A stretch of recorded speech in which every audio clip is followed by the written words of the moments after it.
Hi, everyone. It's me, Steve. Bon- I am here with my friend Kirk Wilcox. Kirk, say hi. Oh, okay. And I'm here with Mr. Kenny. Kenny, say hi. Bonsoir. Bonsoir. Okay. How are we? Wonderful. Kenny is we have a it's a group chat that I made by accident once, and it is the name of this stream, which is Homeboys Make Some Noise. Let me share this stream now that I think You about it. actually, because that was before Twitter allowed you to send things separately to people who were like not in group chats. Obviously, like you couldn't accidentally add somebody to the group chat, but Right. for whatever reason, if you wanted to send multiple people one thing, you couldn't. There wasn't an option to send separately until like 3 years ago. Yeah, so that's how I accidentally created this group chat. Kenny and Kirk didn't know each other, really. At least I don't think you guys did. But then you, I was aware of you because you talked about him. Gotcha. I see. So what are you guys up to tonight? Nothing. I might go out. WrestlePalooza. WrestlePalooza. What time does that start? In an hour. What's WrestlePalooza? Is it a WWE thing? Yeah, it's in Indianapolis. Oh, okay. It's their Do you first need to leave for live that, event Kirk? on ESPN. Yeah. Okay. I see. I'm probably going to get some dinner with friends later at like 7:30ish or something. I told Kirk this off camera. This is the first day I've had off in like 19 days, and so I just bought a 6-pack of beer. So I'm going to be drinking that during the. If I get up to take a piss a million times, that's why. Oh my god. Anyways, I think we'll be talking about some Charlie Kirk stuff, some Jimmy Kimmel stuff, and all that. I hope you're all ready for it. But first, I want to start us off with a little story. So at my work, there's a guy who I work with who plays music on his laptop, which is fine. I don't mind. He is, I wouldn't say he's necessarily a dad rock guy, but he likes the Doors. He likes the Bee Gees. He likes music of that era, 60s and 70s stuff. And he just uses the default browser. He does not have YouTube Premium, which I have YouTube Premium. So any YouTube video I watch is not going to have ads because that's the way to go, in my opinion, for me. So anyways, he'll be playing this like old man music. And of course, it gets old man ads because they're like, yeah, this guy's fucking 70 plus, which he is. And the algorithm notices it. And so can I make a prediction of where the story's going? Go ahead. A Cialis ad pops up and starts playing really loudly. No, way worse than that. Way worse. Okay. But yeah, it'll be like this doctor discovered a cure for dementia that Big Pharma doesn't want you to know about. This video should be illegal, but if you click here, you'll be able to find like so many scams towards old people. That's a shit ton of the ads. They're like medical scams and stuff like that. It's bad. Here's the best one, and I will recite it verbatim as I remember it. It's this woman. She's an attractive woman. She, probably late 30s, early 40s. She goes, I caught my stepson spying on me in the shower, just as my husband was rubbing on some sort of like analgesic ED medication. And she goes, I didn't know what to do, so I thought I'd give the young guy a try. Turns out he was using 3 secret ingredients to make himself fuck like crazy. There's not the profanity, but there is the vulgarity. Like it is, they mixed incest porn fantasy with bullshit ED meds. And of course, there's the obligatory, like that company that makes that little blue pill that starts with a V. They don't want you to know about this. Click on this video and you'll find 3 easy ingredients that'll make you fuck like crazy. And she goes, he went so hard, I was begging for mercy. I had to sit down the entire day yesterday. I should probably have stopped sooner. I'm like, this is what they're selling to old people. Now, I don't care about vulgarity per se. Like, I'm not offended by that, but I'm annoyed that this company is like, we can make money off this, and they're probably right. And some of that money, I don't know. I know mostly my demographics are people my age, but it's possible that money from that ad or some other scam came into my pocket when somebody watched one of my videos. So I'm still confused because you said like this is using like stepmom, stepson fetish porn thing, but it's yes, geared toward a 70-year-old. Like, why would a 70-year-old like are they fantasizing about like 90-year-old stepmom or whatever? Is that a thing? I have no idea. It's like it is Well, I like think an incest porn prompt. the idea is, I think if you take this like bullshit ED pill, you'll fuck like a 19-year-old again. I think Maybe, is the idea. Yeah, and maybe some gullible women probably wouldn't fall for this shit, but then maybe they're like, hey, if my husband takes this, they fall for different scams because like yeah, they fall for different scams, but they're really vulnerable to like pig butchering scams where it's like some suave charmer who like romances their way into their life and then they give all their money to this guy they've never met. Sure, that's the time of stuff or like weird mommy blog stuff where like they're super insecure about like being a new mom and it's their first time having like a kid, so they'll be in like Facebook groups and they'll fall for like bullshit. Oh, is your baby doing this? Do this thing to fix it, and you know, it's different things. Sure. The get your dick harder and last longer in bed is straight up the man's alley. Yeah. That's pitching to men.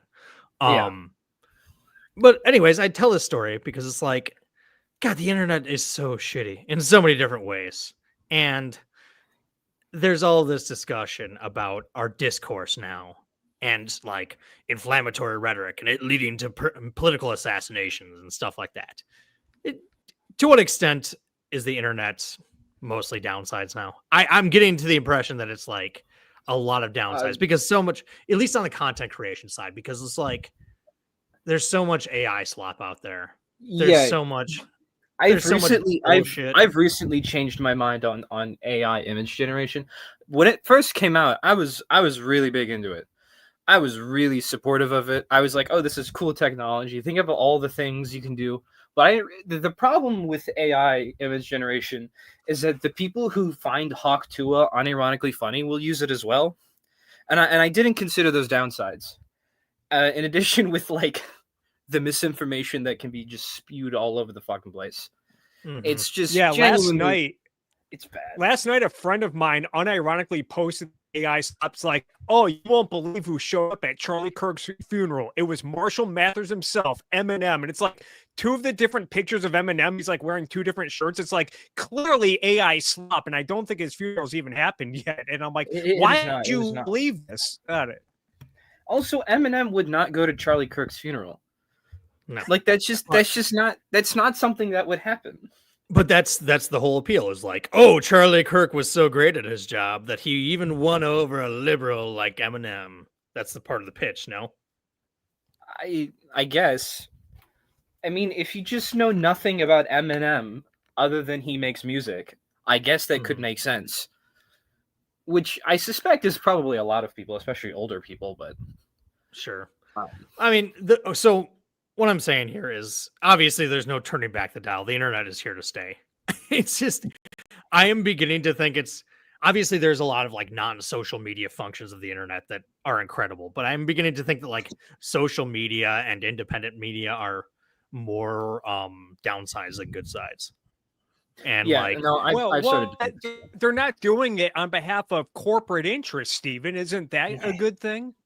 That's true. I mean, that lady's talking about her stepson's gigantic dick was pushing back against Big Pharma. So there you go. Yeah. Pushing back against locally grown organic Viagra is what we need to support. I hear watermelon has the same effect. So there you go. Maybe that's one of the ingredients. I don't. Is that a thing people say? No. Okay, so it has like trace amounts of the same active ingredients as Viagra. So you'd have to eat like 25 watermelons to get any effect. Oh, it's which no one's gonna do. So it's the same of like trying to like OD on weed by like eating a bunch of brownies. The brownies are gonna like the chalk on the brownies are gonna get to you before the weed ever will. Oh, you'll have a rumbly tumbly. I don't know. Speaking of which, for those watching Stephen Michael Davis's wonderful YouTube channel, which I'm a big fan of, I want to remind everyone out there that this show is brought to you by Blue Chew. No, I'm kidding. My God. Wait. Speaking of Blue Chew, do you guys know like who Nick Mullen is?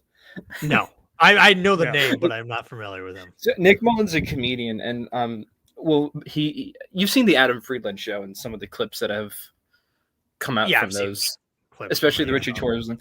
So up until a couple months ago, there was like a second version of the Adam Friedland show. It was just like a regular podcast with Adam Friedland and Nick Mullen, and Blue Chew was one of the sponsors. and Nick Mullen read like the Blue Chew ad in the middle of the podcast, and he was like, "This is what the Hamas guys used before they glided in on October 7th." Oh my god! and they lost out of the sponsorship. That is that seems like I don't think the Blue Chew people would find that in good taste. I could be wrong. No, they wouldn't. It's one of the funniest clips ever. But no, I understand that why Blue Chew was like, you can't do that. Yeah. Even if it was hilarious. Okay. Anyways, I wanted to tell that story about the internet being terrible. An example of the internet being terrible. But let's get to the news. What do you guys think of Charlie Kirk? What were your thoughts on him before he got shot? I'm not a fan. That's it? Yeah, I mean, like, it's just I just didn't find him very impressive as like a thinker, because like, you know, all he does is like clip farm off like debating 19-year-olds with no life experience, and that's just not, you know, that's just not really impressive to me. It's the same thing it's the same problem I have with like Ben Shapiro's big meme clips. Like, oh wow, a college freshman is like kind of stupid. All right. Yeah, when I was 19, I was also very stupid. This is not revelatory information to me. You still are stupid for what it's worth. I still am stupid. Less stupid than you were when you were 19. Kirk, what'd you think? I mean, it's just crazy because back in June, and this is totally a shameless plug, but it's a relevant shameless plug. I put up a new video essay on my YouTube channel called "A Story About Healthcare and Political Violence." And when I was working on that video, I excellent started video, by the way. Sorry to interrupt. Thank you very much.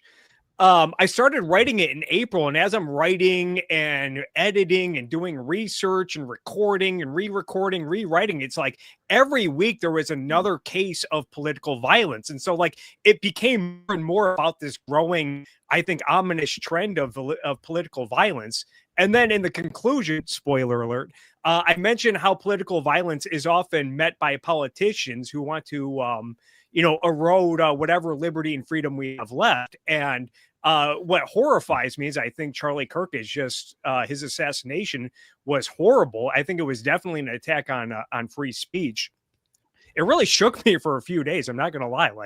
But yeah, all that said, like, I don't like doing the buts or ands about this because it is completely horrible, and I don't want to live in a world where people think it's okay to murder other people because of ideas and political ideas that they espouse and hold. So I do want to stress that I was horrified by it, and I think this has been part of a growing trend that Americans need to take seriously. That being said, another shameless plug. I have a long list of videos I've done over the years where I'm reacting to Charlie Kirk and all the disagreements and stuff I don't like about him and Turning Point USA. So yeah, if you guys want to go to my channel and look at that stuff, I highly recommend it. So I think Kenny's description of Charlie Kirk is more or less accurate. He's he's a gotcha farmer. Like, oh, I got you, you stupid college kid. He was also, I want to give the devil his due though. So I never cared for him. And like most of what he does, a lot of what he does, I shouldn't say most, but a lot of what I saw from him was culture war stuff. And people know how I feel about that. I think it's boring and stupid. And I'm not saying it doesn't matter because it does, but it's not my wheelhouse. Okay. Yeah. His tour in 2019 is called the Culture War Tour. Yeah, exactly. So that was his bread and butter, and like dunking on kids about culture war issues was where he, that was where he made his money. Now I will give the devil his due. He was a good organizer. He, Turning Points USA was a successful political organization. Agree or disagree, it was very successful. He was very influential, and as far as the shitty discourse online bullshit debates, fucking surrounded shit, he was really good at it. Give him his due. As much as I find that whole scene distasteful, hate the game, not the player. So, yeah, and I think another concern that I have, I remember Brad Thompson noted that when Jordan Peterson kind of left the scene for a while, that's when like the Bronze Age perverts and the Andrew Tates really rose to prominence because a lot of young men were looking for guidance, and because Jordan Peterson, put aside whatever thoughts you have on the guy, people kind of turned to the Andrew Tates and the Bronze Age perverts because Jordan Peterson was not there. And I wonder, with Charlie Kirk out of the way, one, this is going to really radical. It's going to radicalize a lot of conservatives, younger conservatives, especially, including people who were like at that event. I can't imagine what they're going through. That horrible scene is going to be burned into their brains. Posted by the guy who asked Charlie Kirk the last question. No. Yeah, he posted it. It was very raw and emotional for him. Obviously, I can imagine. Yeah. Like. So Charlie Kirk isn't there, and he meant a lot to a lot of younger conservatives. And I wonder, like, are they going to turn to Ben Shapiro? Or are they going to turn to someone worse, like, say, a Nick Fuentes or a Matt Walsh? It's hard to tell at this point. That's something I think people need to start thinking about and paying attention to. Well, I think you need to sort of caution off on saying he's going to radicalize younger conservatives, because from what I know, he's more popular with boomers. Because yeah, I'll try to find the YouGov poll, but like there was a poll I saw today. Matthew Zeiton from Heatmap News posted it, and he was more popular with boomers than he was with young people. So like maybe there's like a cohort of super insular conservatives younger conservatives who are going to be radicalized by it. But by and large, Charlie Kirk was more popular with boomers, because like from what I gather, he's like the type of like young person boomers want other young people to like, because they like him, not necessarily because Charlie Kirk is super authentically popular with young people writ large. But he did influence a lot of like young conservative people who went into like staff, GOP offices. But to add to that, I remember a few years ago he was roasted because he was doing like these back pain treatment commercials for Fox News. It's like, dude, you're in your 20s. Why are you doing back pain commercials? I don't know. Well, that's why. Well, let me tell you about this secret medication that'll fix all your back pain problems that Big Pharma doesn't want you to know about. From J3TL4G199, thank you so much. This radicalized every normal right-wing young guy I know. Interesting. So I want to piggyback off something Kirk said and then respond to this. Yeah, there are definitely way worse people out there than Charlie Kirk as far as even that debate shit goes. Like, there are some real loathsome creatures out there. As much as I didn't like Kirk, they're like, I'm talking about you, Kirk, of course. I mean Charlie Kirk. They're like, I'd much rather people listen to him than Andrew Tate or something like that. Yeah. As far as the radicalization goes, I'm worried that that's correct. And Kirk brought it up too, that it's going to radicalize a lot of people. The discourse. Oh, Steve, you're muted. Uh-oh. This is the Kirk show now. Everyone, welcome to the Kirk Cox show. Steve Michael Davis has left. He's probably left to go crack some more Voodoo Ranger IPAs. I imagine he's double fisting at the moment. I'm back. You Voodoo Ranger IPAs? Yeah, I got 6-pack, Kenny. I'm almost done with one. This significantly lowers my opinion of you, by the way. What? That's like I want to drink a 6-pack and get kind of buzzed, but I don't want to like. I want to get sufficiently drunk, but not super hammered. That's the point of the Imperial IPA. I don't like IPAs; they're too bitter. But as far as the radicalization goes, the talking points I see from a shit ton of conservatives online is like, we're the targets of the left's violence, and the left doesn't observe rules. And so this bleeds over into the Jimmy Kimmel thing. They've weaponized the government against us. Saying that the government shouldn't do these things just isn't an option at this point. We have to weaponize the government to back at them. And then I listen to people on the left, and they feel very much the same way. Oh, the conservatives are the ones that don't observe the rules, and they're the ones who are weaponizing the government. When we're in power, we're going to have to fight back in the same way. I hate for the radical centrist take, but it's really hard to get people to buy into things like constitutional norms and stuff like that when they think the other side is just going to break it and not going to observe the rules. Because if you observe the rules and your opponent doesn't, that puts you at a disadvantage, doesn't it? Yeah, basic game theory. Like, you shouldn't unilaterally disarm. You also see it with the gerrymandering stuff. Exactly. That's another great example. So, yeah, seeing a lot of people excuse the clear, from what I can tell, clear infringement on free speech with the Jimmy Kimmel case, and people from both left and right saying it's a big thing of game theory, and it's like, yeah, you can rationalize a lot of horrible stuff, including authoritarian tactics by the government, because we're in a game theory and they're going to use this power, so we got to use it against them first or whatever. And I don't really buy into that, but yeah, definitely a dangerous mentality. No, I think I buy into it in the sense that it like works in the short term, but like in the long term, it's obviously not the way you want to go. Greg Yelukinoff, the president of FIRE, made a good point on the Fifth Column podcast.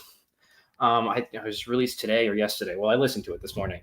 That like it's more important to support these norms now when there's less buy-in. Yeah, no, I agree. One of the things, so conservatives are not wrong when they talk about like the Obama administration doing certain things to weaponize government against certain people. They probably overstate it, but they're not wrong per se. And the impression I got, I remember then, was that institutionalists of the left, the Democratic Party, the sort of organizations, the leadership, they really thought they were never going to lose again. Like, they thought that the demographics were just so favorable to them, they were never going to lose another national election. Obviously, that ended up not being true. When I listen to the MAGA people, they think this is their last stand. Like, if we give it up now, we're done forever. Like, listen to Ann Coulter talk about Trump when he was running for his first term. She's like, he can do abortions in the White House as long as he builds that wall. Because she said that, if we don't have Trump or somebody else who cracks down on immigration, then those immigrants are going to come in and they're all going to vote Democrats and we'll never be in power again. So, but either way, both of those logics lead to, we have to do drastic things and we have to do them now, because now is as good a time as any. And so there are never going to be any consequences, or the consequences will be so dire that we'll be dead or in some socialist utopia or something like that. Yeah. No, it's kind of incredible how Republicans got a lot of support from Latinos and other, voters of color in the last election. And they're just tripling down on being super racist and turning ICE into a Stasi-like secret police. Like, this is not the move if you just won a bunch of Hispanic voters. Whoa, Kenny. So let me get this straight. What you're actually saying is that you're okay with all 8 billion people on the planet just coming on to America? Is that what I'm hearing? In principle, no, I'm fine with it. But I mean, it's kind of a misnomer that like immigration is what Hispanics care about. I don't think that's even true. I mean, maybe on the margins it's true, but I don't think it was true like 30-ish years ago. Well, okay, yeah, that's why California is a blue state. But now it's like Donald Trump campaigned with bellicose rhetoric against, immigrants, which are largely Hispanic, or not largely Hispanic. Well, yeah, mostly Hispanic coming to the United States. And he did exceptionally well with Hispanic voters for Republican. It's like he's a self-refuting candidate. There was this idea, and JD Vance repeated it in the 2024 election on Joe Rogan. He's like, yeah, if like all these Hispanics come in, they're all going to vote for Democrats and blah blah blah. And then Donald Trump campaigns on very anti-immigration stance, and he wins. Like, they're not. And he wins like a lot of Hispanics. There's nothing written in stone that Hispanics are automatically Democrats. Donald Trump, ironically, has proven that. Yeah. How will MAGA, or the Oceanist for $4.99? Sorry, Kenny. The Oceanist for $4.99. Thank you. How will MAGA survive without Trump, though? That's a good question. I don't know. There's too high variance of a scenario to really definitively say. There will be some sort of power vacuum, but like who's going to win is just such an oddball question. It's not an oddball question. It's just it's high variance, and we don't know, and we just sort of have to wait to see it out. Like I have theories in my head on what's going to happen, but like none I concretely believe in. But I also just want to say, I think the reason Hispanics are moving to the right is not just because they don't really care about immigration issues. I think it's also just they're just like quote unquote becoming white in the way Italians and Polish were like 60 years ago. And so like they're more comfortable with like very anti-immigration rhetoric, especially like the third generation Hispanics, people whose grandparents came and they've been staying here. They probably don't even speak Spanish anymore, right? Their last name might be Gonzalez, but they don't really identify with being quote unquote Hispanic in the same way that like their parents did or their grandparents did. So it's just less important. Does that make sense? No, I gotcha. J3TL4G for 199 says, I hope there is no healing. Well, I disagree there. I don't want us to descend worse than we are now. No. What do you guys think MAGA goes after Trump is either? It'll be like, I feel like it'll be like Islam after Muhammad died. Like it's split off into Ali and Abu Bakr. And so they'll be like the people who go with Don Jr. and the people who go with JD Vance. And one of them is the true descendant of Donald Trump. And that's how I picture it being. Like everybody trying to claim the mantle of Trumpism after Trump dies. Wow. Another parallel to Peronism. Because the same thing happened with Perón in Argentina, because like he had a left-wing phase and a right-wing phase. And the left-wing Peronists say, like, we're the true Peronists, and the right-wing Peronists are like, no, we're the real Peronists. And that's basically dominated Argentine politics for decades. Really? Yeah. In addition to like, trying to destroy the independence of the central bank and trying to become more authoritarian, I think Juan Perón's Argentina is the most closely accurate historical parallel we have for what's happening right now vis-a-vis Trump. You could be right. I've heard a lot of people make the comparison to Perón. I don't know enough about Argentina history to really confirm that comparison, but I think it really depends on how the rest of the presidency plays out, especially if the Trump second term ends up not being so great by the end of it, like it was in Trump 1. We depend on like foreign policy factors, the economy, how much is like the Republican voter base. It's one of the things I appreciated about doing my deep dive on the Bush years last year was being reminded that like until the end, like the whole right-wing media establishment, conservative media, Fox News, they were in the foxhole with Bush pretty much until the end. And people thought, oh, well, the economy's still doing pretty good. Yeah, the war isn't going as great. Like, at first, they were like, oh, the war in Iraq is going great. The war on terror is this big success. And even after like it started losing approval, they were still trying to play it up like, oh, we got the counterinsurgency or what, I forget the exact term. Like once, Petraeus got in and like, got some successful wins. It's like, oh, things are looking good in Iraq again. And they were totally on board until the end, until it looked like that the voters were really going to bring in this Obama guy. And that's and then it was like a little after that they finally tried to move on from the Bush years. And even that, it took a long time. So if the Trump presidency ends up very bad, especially for a lot of the Republican voter base, you could see it just kind of shatter and fall apart. And then who knows what happened. What happens? If it hits like 32% approval rating like Bush did, I think that's probably what happens. Because like a similar thing happened after Mao died, or like during the Cultural Revolution, is that like all the Communist Party elites realized that Mao was stupid and his ideas were stupid and an abject failure, but they had to wait until he died because of the dictatorship, yada yada yada.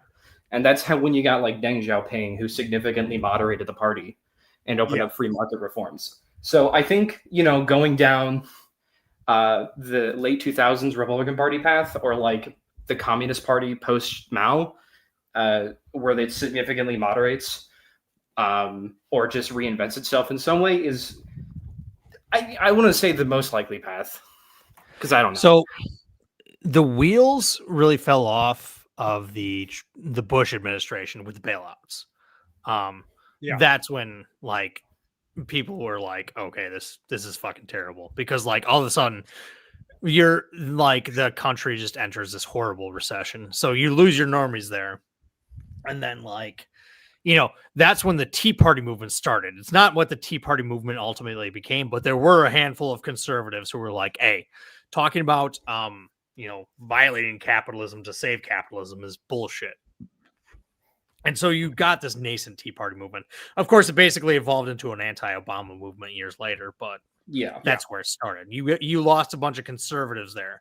And I feel like, people talk about how Barack Obama is responsible for Trump. In certain ways, I think Bush is responsible for Trump, because a lot of Republicans, every president has a cult to a certain extent. Bush had a decent one going.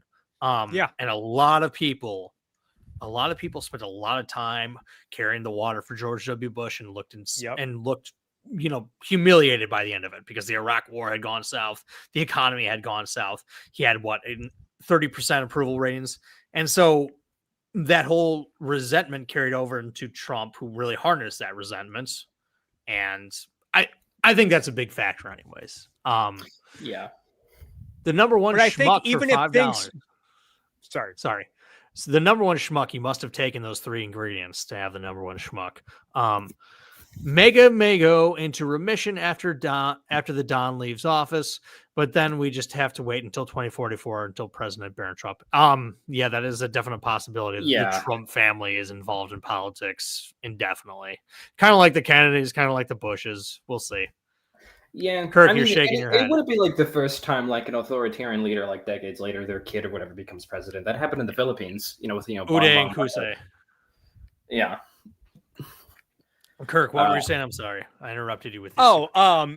Just saying, like, even if it doesn't end as badly, and they MAGA is still like a big part of the base, and it hasn't really fizzled out. I'm not the first to make this point, but I don't know if there's anyone with the charisma and the charm that Trump has that really hypnotizes a lot of people out there and kind of because he's kind of funny and he makes fun of people we don't like, and he says it like it is. I don't know if there's anyone to really pick up that mantle, and I don't think those are easy shoes to fill, even if it's someone like J.D. Vance, who's a lot younger, and I think he's a lot more ideologically committed than someone like Trump. He doesn't really have the charm and the pizzazz that someone like Trump does, and I don't know. Yeah. Listen to him during the debate with Tim Walz. It's like I think he did better than Walz, but he's too conciliatory. Like when Tim Walz talked about his son, being in a school shooting, he's like, well, Tim, I'm very sorry to hear that, and I'm sorry for your son, blah, blah. Trump would never do that. He'd be like, your boy, if he was a real man, he would have gotten a gun and shot that shooter. Obviously, I'm exaggerating, but Trump does not give any quarter, rhetorical or otherwise, to his opponents when facing them face to face. Like J.D. Vance, he has his skills, but he's got too much shame. Donald Trump can't be shamed. Like J.D. Vance strikes me as someone who's capable of embarrassment, and that is that will put the brakes on someone. Well, I mean, he admits as much in his own book, right? Because he was an atheist for a while because he just found evangelical creationism just so embarrassing to believe in that he was an atheist for a while until he became a Catholic. Well, he also said Trump was Hitler, and then he's obviously done a 180 on that. But there's evidence that he can feel shame. Yeah, just have to awaken the beast. J.D. Vance is playing the game of I could be the next president. I just got to tough it out for 4 years. Of course, who knows what Trump will do if he lives 4 years? He might try and be like, oh, well, actually, I can run again. That's just something we need to be concerned about. Yeah. Him sticking around, definitely. Well, the thing is that if Trump was 55, this would be more of a concern for me. But since he's not, obviously, I would never wish anything terrible on our dear president, but no, I'm not doing that. No, but I'm just saying, I'm just saying that it's gonna happen sooner rather than later. So here's the thing: Trump is old. He's fat. He apparently eats nothing but fast food. He's got the most stressful job in the world, and he's constantly on social media bitching about it. bitching about all the shit he has to deal with. He apparently loves Adderall. I don't know if that one's true, but like, And the idea that this guy keeling over of a heart attack is not far-fetched by any means. Thing is, he does have access to the best medical care in the world, so it's like, they can keep him alive a lot longer than they would otherwise. Anybody who wasn't like rich or powerful would be dead by now. Yeah. I don't know if that's necessarily the case. What if they were living the Trump lifestyle? Oh no, I think I meant like at large. I think a lot of people could sustain Trump's lifestyle right now with his medical conditions. Okay, I always mess up your name. Chiaki and Mike Anna are best. $4.99. Thank you so much. Do you think either side can be more libertarian? I think both sides are too controlled by populists and would think that they'd be sold to corpos. Hold on. I thought the Republican Party was more libertarian because both Trump and RFK Jr. spoke at the Libertarian Party conference, and he was going to save the country. He was going to bring back free speech and all that fun stuff. What happened? Well, and also, Kirk, I don't know if you've ever listened to Tucker Carlson. I also heard Crystal Ball say this on a podcast today, Doom Scroll. Libertarians are already running the country. So, like, okay, so obviously we're being facetious. Libertarians are completely irrelevant. I'm not a libertarian. I think a lot of what they say is true, but I'm glad that they're not in charge because they also have some terrible takes. You're not like a capital L libertarian? No. Is what you mean? No. I don't know what that means. What's the distinction? You still identify as a small L libertarian. What's the difference? Well, like you can be a libertarian and think like the people in the party just are like a den of jokels. I mean, no, I don't identify as any kind of libertarian. Okay. And it's hard to tell with Democrats with this new abundance coalition that's kind of growing. What I can tell is mostly an internet thing, but I do think there's some real passion there, but they're not like committed to like freeing up the market. And I think in a way, from the little I've read from Ezra Klein's book, he does seem to be like in the minds like, no, the reason why all of this stuff is bad is because it's making it difficult. All the government planning that we want is less efficient and more wasteful because of all this. There's a big critique on. I've read Abundance for the record. The big critique of the book from lefties is that it's libertarianism, which is like it does advocate for a lot of deregulation, especially land use. Yeah, so you can build more housing. But like. I wouldn't exactly call it like fiscal conservatism. No, because it calls for massive investment in like green energy and stuff. Yeah, and I agree with all that because I'm not a libertarian. Because and I like all the abundance things and all the stuff they advocate for. So like whatever, no qualms with me. But if you're an actual libertarian, there's not a ton in stuff in the book that you like. No, I've read the book too, and it's while they do rail against certain government rules and certain government processes not getting results enough. It's no stretch of the imagination is it libertarian because it's big advocacy. It's a big advocacy for like smart government, they call it. Yeah.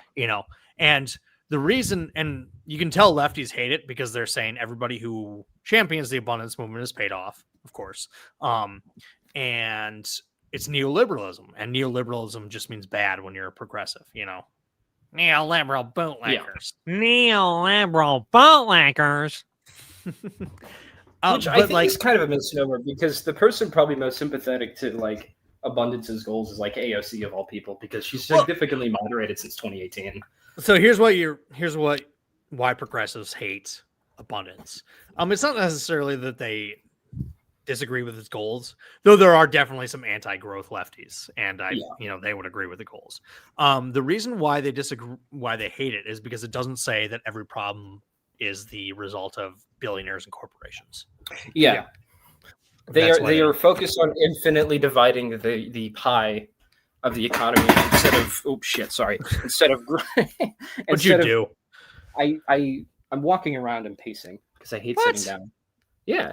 And I stubbed my toe. It's fine. Oh. And I'm the one drinking beer here, but you're the one getting hurt.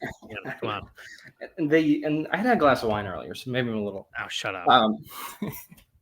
They hate it because it's just like they don't like the quote theory of power is a phrase I've heard. Yeah. Yeah. That's exactly their critique. That's the billionaires aren't causing every problem is the problem with this book. Yeah.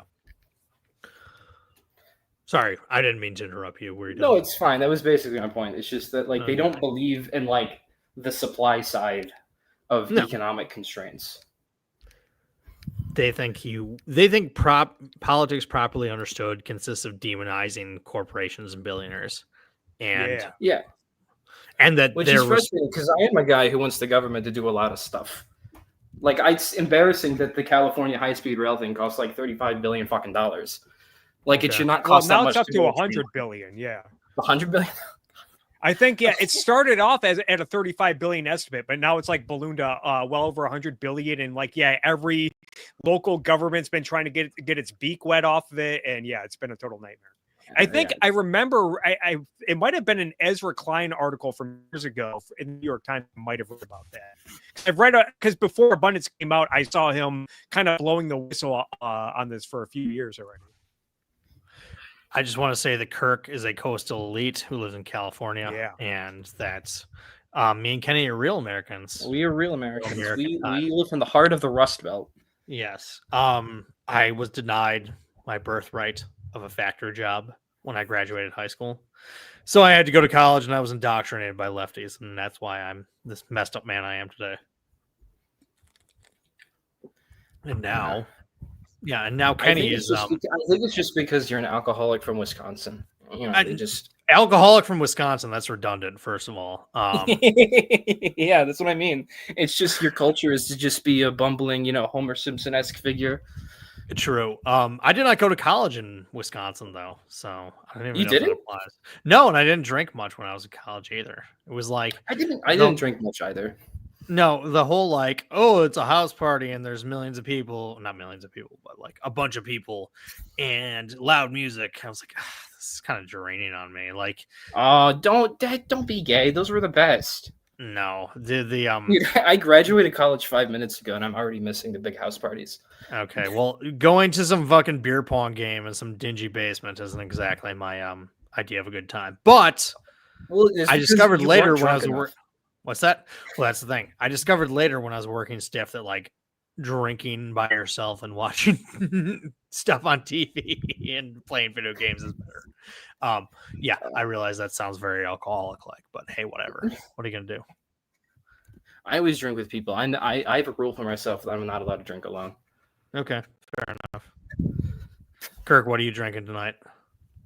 I'm drinking healthy. Now I feel like I didn't come dressed properly. You guys are talking about drinking wine, drinking IPAs, and I'm just drinking flavored water with vitamins in it and stuff. So I'm boring. I guess. It's fine. I don't have a wine. I drink it at noon. I went to a brunch thing. What? Yeah, that's why I pushed it. Oh, sorry. What'd you do? I'm futzing around with this. Okay. Yeah. I thought you just kicked me out, and I was like, "What the fuck?" No. I did just recently get some Trader Joe's seasonal pumpkin ale and pumpkin cider. I get that every year, so. All right. Is that any good? It's delicious. I don't know if this is a hot take with you guys, but I hate Trader Joe's. I think it's terrible. Yeah, I'm not a big fan either, but their seasonal drinks. Mwah. Okay. They were able to convince a seasonal drink, but anytime I've been to Trader Joe's, I'm like, I'll just go to if I want this foo-foo healthy vegan woke crap, I'll just go to Whole Foods because it's better there. They basically were able to any store that exclusively does paper bags I try to avoid, and Trader Joe's is one of them. And also the parking lots in LA are a freaking nightmare, and it's become a meme how people try to rank the worst Trader Joe's parking lots in Los Angeles because trying to get into a Dodgers game most days. They were able to convince a bunch of morons that they have health food there. And it's 90% of this shit's not healthy. It's no. Whole Foods is goated though. They have the real stuff. I've been buying a bunch of my stuff there. Flick you off. Oh, okay. Oh, I see. Yeah. I've been trying to eat healthier. Okay. And lose weight. So I've been going to Whole Foods now like a woke libtard. You can buy healthy food at Walmart. It's not. I can't, but the thing is that the strategy I'm going with right now is that I need to like eat better, but feel like I'm eating like shit. And the way I'm doing this is that like there's this company called Cauliflower. Okay. And they make stuff like chicken breaded with like cauliflower. Sure. And like a cauliflower crust pizza. And they only sell that stuff at Whole Foods, so I go there all the time. The cauliflower faux grain is not good. I'm sorry, but hey, I don't really taste a difference, so I'm fine with it. Sure, fair enough. If if it works for you, it works for you. Yeah, no, it's just it's so good. Frozen food is like good now. We don't talk about this enough. Yeah, and I'm generally a big fan of genetically modified food, and I know like Trader Joe's and Whole Foods are like they're two stores known like doing that. And I'm like, nah. Yeah, the problem is that GMO is pretty much only exclusively used to like, fight like pests, which is good. Like I'm not saying it's bad, but I wish we would like use it more to like enhance flavors instead of just like, increasing yield and fighting pests. Not that those things aren't useful and we shouldn't do them. They're very useful.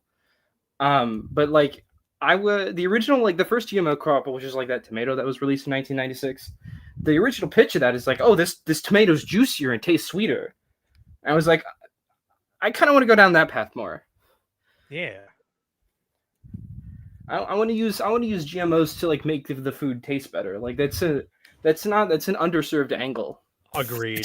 Give us genetically modify a chicken with like 80 wings so that we can bring 10-cent wing night back. Yeah.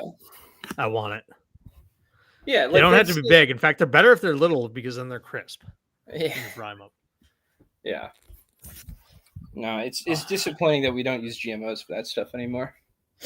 I don't know. It's I actually just got my COVID shot and my flu shot yesterday, and I feel perfectly fine. But like the anti-science people, they're on a crusade against COVID or against the shots and the mRNA.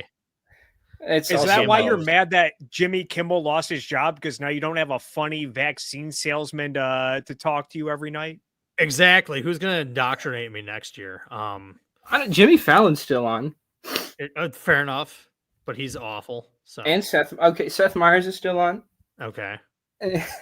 Are they vaccine shills? Because I know that's the big deal breaker for a lot of people. So the worst thing about firing Jimmy Kimmel, other than firing Jimmy Kimmel, is that I have to defend Jimmy Kimmel. I can't believe they're making me do this. I have not seen Jimmy Kimmel. Is still do I have lost interest in it. And by the way, I don't know. I thought his like reaction to the Brian Thompson murder, like he didn't celebrate it, but like he didn't really seem that bummed out about it. He probably did the same thing, like, yeah, murder is wrong, but then like he has Bill Burr on his show who's saying free Luigi, and Jimmy Kimmel's just laughing along. I was so disappointed in Bill Burr when he said that. I mean, like he was kind of playing into like all the fangirling about Luigi, which I found disgusting. But overall, like Kimmel, I really appreciated Kimmel's career. He brought in a Man Show. He helped bring Adam Carolla up, Bill Simmons up. The movie Windy City Heat, which is one of the funniest movies of all time, that was Jimmy Kimmel had his hand on that. So I think he's done a lot of good, even if you disagree with his annoying politics over the last decade. Adam Carolla's also washed, sadly. Wasn't it the hippie left that opposed vaccines before MAGA? Or yes. Am I misrepresenting anything? Yes, it was. Jill Stein's an anti-vaxxer. Yep. And that's RFK Jr. Yeah. RFK Jr. ran for the Democratic Party nomination in 2024. And back in 2005, he was on Jon Stewart's show talking about how vampires cause another age that say it. Stephen Michael Davis might lose his channel. So I'm not going to say it, but I'm sure the audience can figure out what I'm saying. RFK Jr. also a big election denialist too, of like John Kerry really won in 2004. But yes, absolutely. The hippie. I don't know if it was before MAGA, but it was like the most, obviously there have always been conservative opponents of vaccines, as long as vaccines have been around. I have no doubt. But the most prominent anti-vax voices were hippie leftists, the type of people who shop at Whole Foods and Trader Joe's and like, oh, I need to get my organic kale. Yeah. No, I think the first reports of diseases coming back were coming out of the big blue cities in California in the mid 2010s. Yeah. But you know, it's all going to Florida now because it's retard Wakanda or whatever. It's just God. No, part of this is basically just like the crank realignment. If you guys have read Matthew Iglesias' article about that. Like, I mean, anybody look at Russell Brand, he's right wing now. He's buddies with Nick Fuentes, apparently. Yeah. It's a big problem. All the cranks are like Republicans now. Like, all the 9/11 truthers are Republicans now, which was not true 20 years ago. I heard Jank talking about Building 7 yesterday. Oh, yeah. He's approaching the territory. And like, I mean, Jank is in the Jews do tons of harm to everything camp, so it's only a matter of time. I didn't realize he was going down the camp that bad. I just had to cut off a childhood friend because he was like being super anti-Semitic. He was like a Leo Frank truther. But what were we talking about before the foods? I don't know. What was I going to say about conspiracy theories? But I do got to say, it is 4 o'clock. I do got to get going, so sorry to leave you guys. Oh, what is there anything else you wanted me to talk about before I jump out? I could probably stick around for another minute or so. No, dude, if you got to go, you got to go. Yeah, okay. Yeah. All right. See you, Kirk. Bye, Kirk. See you later. And one of the homeboys is left. Wow, he's a fallen soldier. This is unfortunate. Yes, I just grabbed another beer, so it was like that was the reason why you had to carry this show for so long, because I just went to the kitchen quick. But as far as conspiracy theories go, yeah, I mean, like the left was awash with conspiracy theories, and they still are. They still are. They're doing conspiracism about the authenticity of Tyler Robinson's text, was just and there's and there's a lot of conspiracy theories about Charlie Kirk's death and about Israel. I'm seeing Mossad killed Charlie Kirk. Yep, I saw that. Because Charlie Kirk dared to criticize Israel, and of course they couldn't tolerate that. You know who they are. Yeah. But it's annoying because whenever like someone on the left goes to the right, or supposedly makes that grifter move or whatever, like they're never like constitutional, small government, free market conservatives. They're always just populist retards. It's just crankism. Yeah.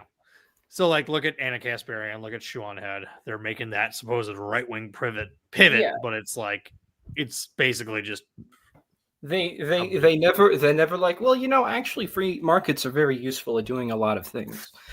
No, if anything, they're helping turn the right away from those things, which is too bad.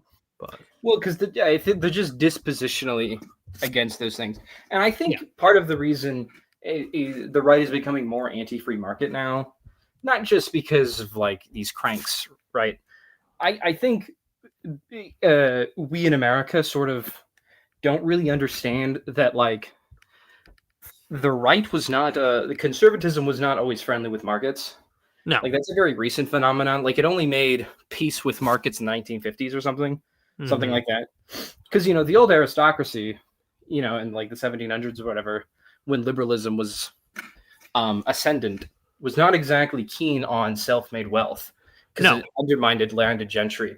So like I think a lot of what you're seeing now is just that like conservatives realizing that markets are an anti-conservative force. Oh, because they change things all the time. Because either you change or you die. I was about to say, what's more disruptive than the free market? What has changed America more? Like Jonah Goldberg talks about this a lot. He's like, we do have a problem with cultural infidelity, but like, what enabled infidelity more than the car? Like now you could like sneak off. Now you could take somebody else who wasn't your wife in your car and you could fuck them at night or whatever. Yeah. It's like technology really enables. So like I'm thinking about these, these bro podcasts who are very supportive of Trump. Oh my God. Like Andrew Schultz. And in a sense, it's a great demonstration of the politics is downstream from culture thing, because these guys aren't policy wonks, they're just cultural guys, and they're behind Trump for like because he's the one who gets laid, which is I think released Epstein files. I think that's literally what Andrew Schultz said. So that those podcasts were important for Donald Trump winning. So, and they were totally played, by the way. Yeah, and they only just warmed up. And they warmed up to Trump for purely cultural reasons. Yeah. So there's politics is downstream from culture. There's a data point in that favor. That said, like none of these guys would be able to have the shows they have were it not for technological changes. And, you know, if microphones and internet connections and all that shit wasn't cheap, you wouldn't have a podcast sphere. And what's more important to technical changes than politics? Do you have a government that regulates, you know, that protects property rights? Do you have a government that has a predictable regulatory regime? So it's like, you know, technology creates a lot of changes, cultural feeds into those changes. So like these people who say that politics is downstream from culture are, if nothing else, being very simplistic. Yeah. Sorry. When's the next video coming out? Mr. Bra, €2. Thank you so much. Tomorrow I have basically nothing to do, so I will be working on it the entirety of tomorrow. I have all the editing. In place. I just need to watch that stupid Tim Pool debate again and then fucking grab the clips and put them in, and that'll happen. I promise it'll happen soon within the week. It's Tim Pool versus Brad Palumbo. And there's I didn't Eli Schaefer. Is this recent? Is this new? Oh god, it happened almost almost a year ago at this point. It was January it happened in. I didn't see this, I guess. Yeah, Phil Labonte and Eli Schaefer were there, but they didn't talk too much. Elijah Schaefer, who's just like a Nazi now. Is he? Okay. Yeah. Well, he was saying stupid shit during that debate, but it wasn't Nazi. His Twitter's bad. He's doing anti-Semitic stuff. Like whenever like a post about an interracial couple goes viral, he's like on it saying like, oh, we need to protect our white families and our white heritage. Oh my god. Elijah Schaefer's like actually like a Nazi now. It's really bad. Oh, good to know. But yeah, I was one thing I've noticed, and it happens in this debate, and I'll point it out in the video, is like, first of all, I already knew this, but there's a huge negativity bias with economics. So like people see the factory that's shut down and they think, oh, the economy's in shit, but they don't realize all the economic gains that have happened. They just sort of take those for granted. So that is the default state of humanity's view on economics. One thing I've noticed with a lot of like free market skeptics or progress skeptics is if you cite statistics about how like, oh, your average American is actually doing way better than presented by populists, or, you know, actually the world is wealthier than it used to be. Actually, we're in way better shape, you know, and there's a million statistics to support that. Yeah. They'll go, yeah, look at you appealing to statistics when, you know, you're so out of touch. Look at this guy in the Rust Belt. He lost his job and his wife left him and his son overdosed in opioids. What are your statistics going to say about that? Look, and I get that macroeconomic statistics don't appeal to the regular person, but they're happy. The anti-markets, anti-progress people are very, very, very, very happy to cite statistics in a negative direction, or, you know, make macroeconomic claims in a negative direction. Like, watch that debate. And Eli Schaefer's like, oh, the only place where young women can get a job is as an OnlyFans model. I'm sorry. Is that not a macroeconomic claim? It is. And so a lot of the statistics. Not even true. It's not even true. Well, exactly. It's not even like a good lie. No. And a lot of the invoking of statistics by neoliberals or libertarians or whatever the fuck you want to call me is in response to these claims. Like, I think about the claims I made.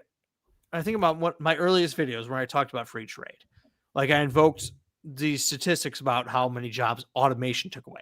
This is in direct response to people claiming that trade deals took the manufacturing away and now America don't make anything and we're deindustrialized. Like, it started in the 70s before NAFTA. The abstraction is a response to their retarded claims. Yeah. And they don't get it. They don't get it. I think really what's happening here is that, like, have you read Francis Fukuyama at all? Yes. Yeah, I think, you know, in the end of history, it's broadly like not the best book, but like he has this really good point in here that really like when countries reach the state of liberal democracy in like a peaceful country with lots of economic prosperity, like there's still the innate human desire to struggle. Sure. Like to struggle against something, right? And if there are no more injustices left to struggle against, well, people are just gonna, tear each other apart. Them. Yeah. Right. They're just gonna tear each other apart over stupid shit, stuff that doesn't matter. Which I think is really, really at the core of what's happening right now, is that America is such a wealthy country. We could just afford to like have fights over dumb shit. Definitely. I'm not one of these guys who's like, the culture war is just a distraction, but like, I wouldn't even it's not a distraction, but like the reason why people focus on this is politics. The reason why a lot of the conversation about culture war shit is because there's nothing else better to disagree on. And I'm afraid it's because like a lot of them just already agree in that the government plays a role in the economy. Like the left and the right agree on that now. And so, I know you believe in that. I don't. Yeah. But supposedly the right was supposed to stand for the government taking a hands-off approach. But now so much of it is shifted to culture war because they both agree on that. Yeah, I think that's less of the case than you think. I still think that's downstream from everybody's really rich and we don't have a lot of real problems. Okay. I don't know, because really I think what's the best analogy for what's happening here is that like, you ever know like a kid who you grew up with or you knew who came from like a really rich family, but just fucked up their life because they got into drugs? Of course. Like that's what's happening, I think. Like America's like the rich kid who's just like bored, decides to like do coke and then ruins his life. Okay. Isn't that a cultural critique though? Do you think that's a cultural critique? I mean, in the sense that like, sure, it's a culture produced our material prosperity, but I don't think it's like something innate to being America. You don't think it's innate to being wealthy? You can make better decisions. I think it's somewhat innate to being wealthy because like other countries are also tearing themselves apart over dumb stuff. Like the UK is just tearing itself apart. Well, they have more concerning material problems than us, so they're probably not a good example. What's a country that's rich that's like democratically backsliding? Poland. Germany. Germany, I would say, is going down the same path because like Germany's a very wealthy country. Their economy's not as strong as it used to be, and it's behind the U.S. But like, by and all in all, if you're from Munich, you're probably going to live a pretty good life. You're probably going to have a nice job. You're probably going to. It's not one of those. It's not one of those countries that you would call a shithole country. Yeah, it's not a shithole country. But like the thing is that Germany is also having dumb culture war fights. The AfD is on the rise, and you could say, oh, this is downstream from immigration, which this is true, right? So like. Really, I'm a pro-immigration guy, so I don't really care that Germany's accepting a bunch of immigrants. Sure, so much. But like, presumably, this is something you could care over and therefore fight over, right? I think really, if you just live in a rich country, all your issues are going to become social issues at some point. You see this happening with Belgium in the same degree too. Really? Yeah, because like, for a couple years, I don't think it's in government anymore, but like. Alexander De Croo, who was a center-right conservative guy, who led like a grand coalition to stop like the far right and like the far left from getting into power. So they just anybody from like the Social Democrats to like moderate conservatives were in one big grand coalitional government for a while to keep out the far right. Similar thing happened in the Czech Republic too, where like you just see populists rise up everywhere in response to like. Sure, like, does Germany have a problem with integrating its immigrants? I think that's obviously the case, but I think it's way overblown. Super overblown. Sorry, I was going to push back against you there. Well, that's fine. Like, what are you going to push back? You don't think the influx of immigrations, which is a cultural issue more than anything, is something that people are stirred up about? Do you not think that's legitimate, or what? I think it's legitimate to a degree. I think it's. I think there are assimilation problems in Germany, but I think it's mostly self-inflicted. Okay, how so? Because I think the main problem here is that a lot of Europe doesn't have like just solely, right? They don't have what we call birthright citizenship. Sure. And so like if you're an immigrant and then like it's guaranteed, oh, you're not a citizen yet, but if you have a kid here, he'll be a citizen, and then you can be too one day, and it's like all fine. That gives you an incentive to have a stake in the country. But like, the Danish Social Democratic Party, like in order to like, keep out the far right, turned hard right against immigration and started deporting a lot of Syrian refugees. Okay. And you can argue for the merits of that policy, right? Sure. But like, if you don't give immigrants an incentive to assimilate by saying, hey, if your kid's born here, they'll be a citizen and it's fine, they're obviously going to be like resentful against the system. Yeah, it's possible. I think part of the reason that immigrants assimilate very well in the US and to a lesser degree like Canada and the other Latin American countries historically is that like there's a guarantee that, hey, if your kid's born here, he'll be part of this country. He has a stake here, or she has a stake here. So you should invest your life into helping the country long term. So I think that's what Europe's problem is that they're very much like not good at assimilating immigrants in that way because they're very afraid of implementing like justly or making it really easy to get citizenship. Does that make sense? Sure. I get what you're saying.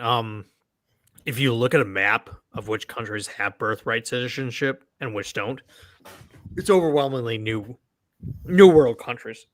Excuse me.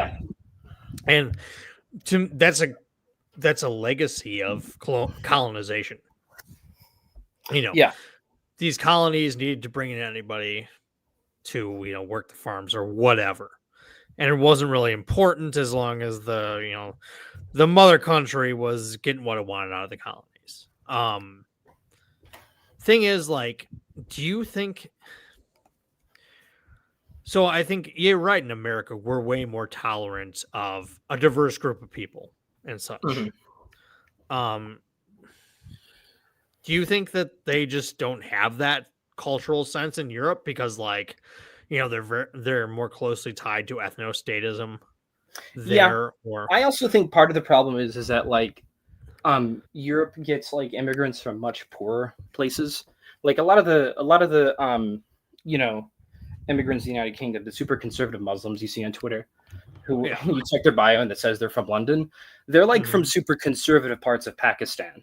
Yeah. Like, think about it. Like, imagine if a bunch of people from like Alabama moved to like Uruguay and just didn't stop being Alabamians. Is sort of the thing. Is kind of what's happening there. Okay. So obviously that causes some problems, and I think and the UK is just like not like a country with good economic prospects at the moment. That I think it's just like asking for radicalization. And but even then, right. I think the UK is better at assimilating immigrants than like continental Europe. It's certainly possible. Okay, Kirk Wilcox asked, "Would you rather live in a society of abundance, or would you rather live in a society that's fair?" Okay. Abundance. Yeah, me too. That's kind of the thing about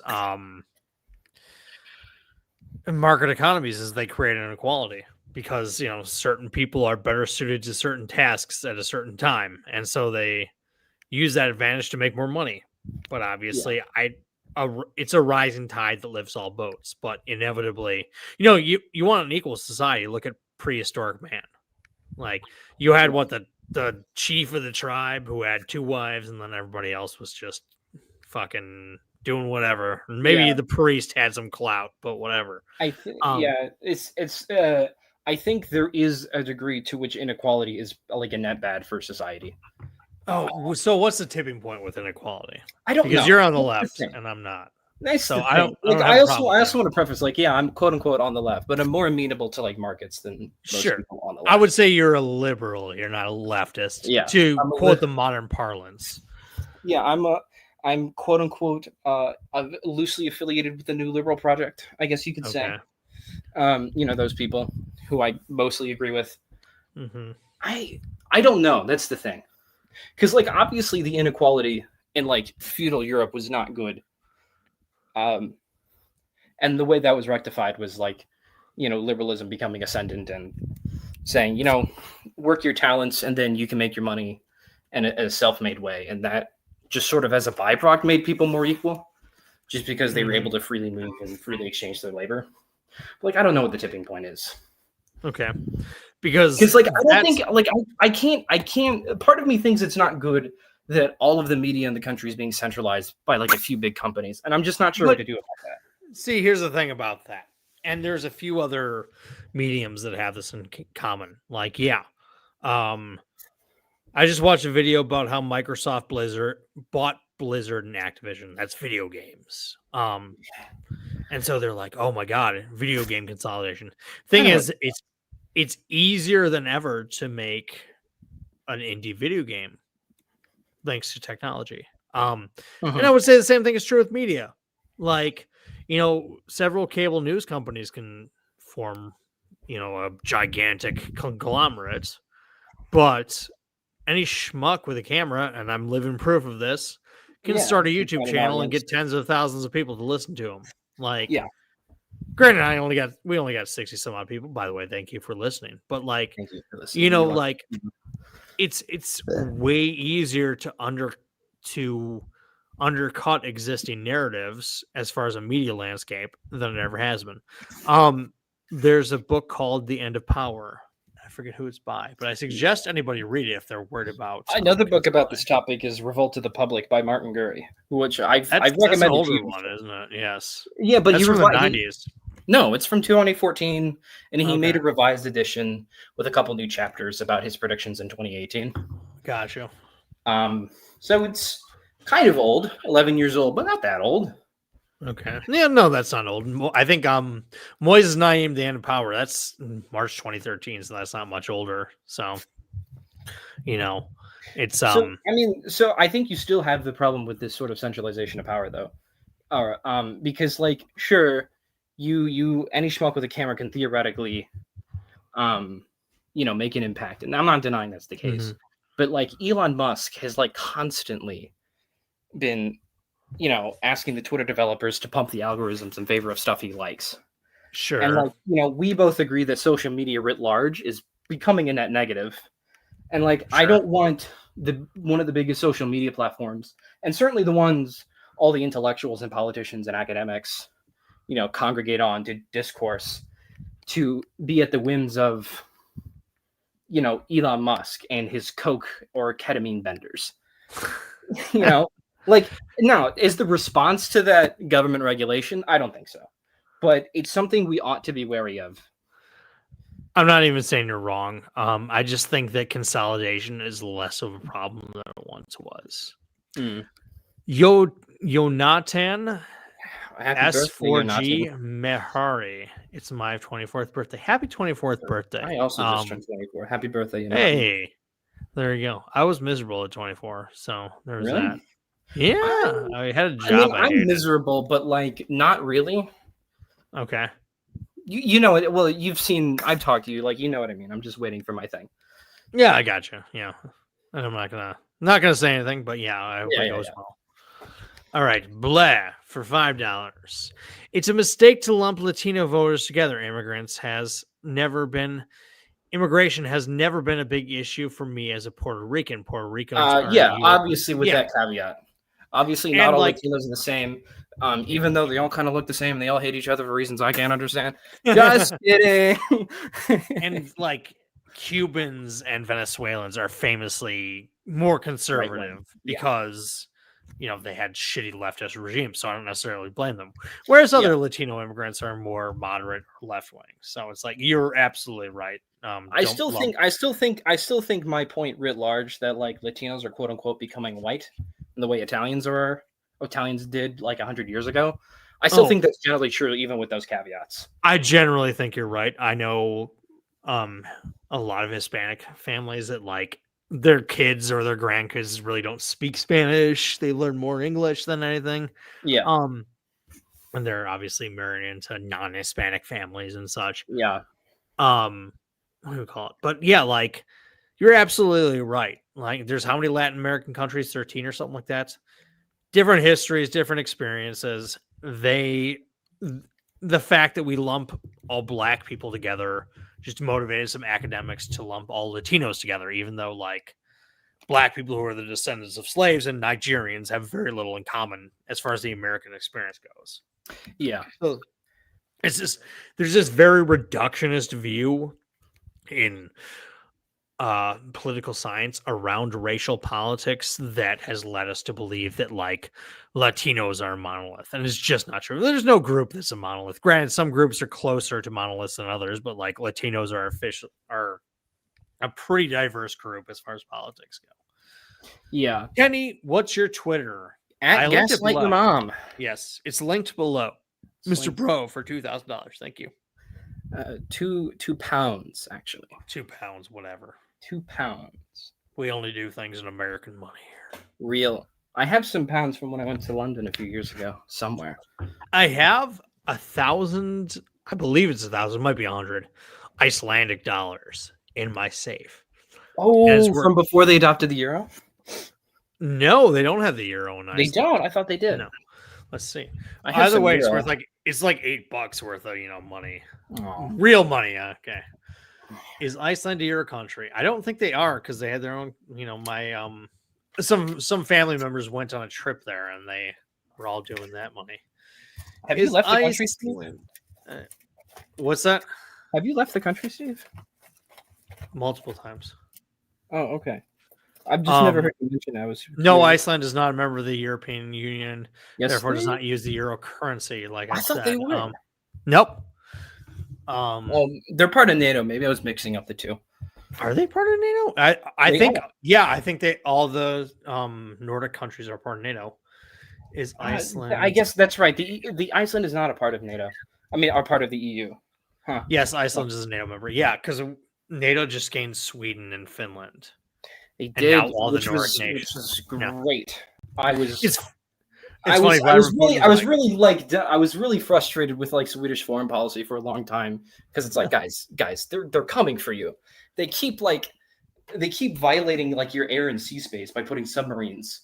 Like, right. Kenny, I'm glad they woke it up now, but it took them too long. Kenny, as you know, during German reunification, James Baker talked with what the fuck is his name? I'm gonna mute. Got spots on his face. I'm still listening. Okay, hold on. Mikhail Gorbachev. That's what I'm thinking of. So, for those of you who don't know, when Germany was reunifying, they had to come up with a compromise. What is the future of this alliance, of this country's alliance status? Is it going to be part of NATO? Is it going to be neutral? Is it going to be a Warsaw Pact country? Or is it going to... Somebody floated out the idea of it being a member of both. And of course, James Baker said, no country will ever join NATO ever again for infinity years. And they wrote it on a stone tablet. And George Bush came in and signed it with his blood. Bill Clinton came in because he was going to be the next president. He signed it in his blood. Barack Obama came and signed it in his blood. George W. Bush signed it in his blood. And so that's why, actually, because NATO expanded, Russia had to invade Ukraine. Mm-hmm. As you know, Kenny. I'm not going to get a beer, but I'm going to get a Coke Zero. I've been addicted to this shit recently. Coke Zero, you fucking pussy. Thoughts on some countries recognizing Palestine? Kenny, what do you got to say to that? Sid Padman Oban, $2. Thank you so much. I don't know about your opinions on Israel, but I've soured on them more recently over the last couple of years. So I'm all for it. There's the tail risk, though, that like all the countries recognizing Palestine is going to lead Israel to like straight up just annex the West Bank and make things worse. There is a risk of that happening, but hopefully that isn't the case, because I think it's probably generally good. Because I think finally people are just starting to start to realize that Israel's not really a good actor that we should trust, or we should give so much credit. So here's the thing. Israel Palestine thing, the big event happened October 6th or October 7th? I remember where I was. I was super drunk at a party at my friend's dorm. Fun. See, there we go, going down college memory lane. I was drunk browsing Twitter, being like, what the fuck is going on? I have deliberately like ignored this issue and not weighed in, just because I know it is so fucking toxic. Yeah, me and Kirk got into a big argument about it. I saw that. Next year. Anyways, go off on Israel. I'll be back in like 1 minute, okay? Or talk about whatever you want to talk about. All right. So, who was the name of the guy who said that super chat? Thoughts on Mr. Sid. I think it's generally a good thing. Because I think, for one, Israel is not really a good ally to the United States, especially, right? The quote that Israel defenders tout that Israel is like America's greatest ally, I think is just farcical. It's nonsense. America's greatest ally was Canada until, Trump started bickering with them over annexation plans. But I still generally think that's the case because they're in NORAD and we trust them with a lot of military stuff, to a degree we don't do to any other country. They are one of the top espionage threats, and they regularly just like interfere in our operations and whatnot. And I also do think they are an apartheid state. Genocide claim, I'm still a little weary about. I'm not sure. I still think what they're doing is bad. Is it quite genocide? My gut says yes, but I don't know. I don't have all the evidence. I just know that it's bad and that we should stop it. Steve, are you back? Or am I going to have to ramble more?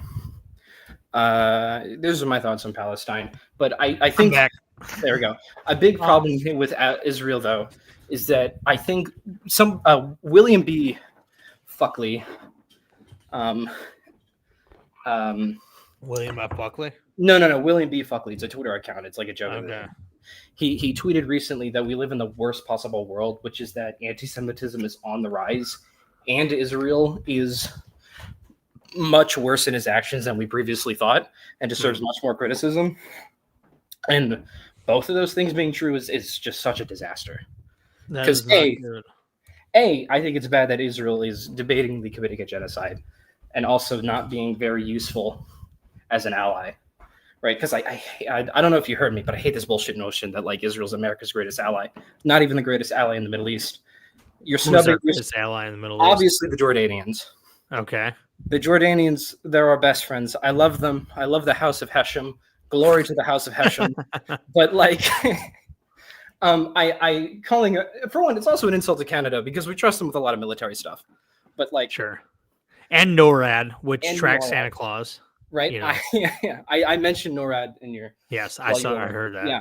But like, I think it's just nonsensical. And the only reason the right supports Israel is just because they think that, like, if Israel succeeds, the apocalypse is going to happen.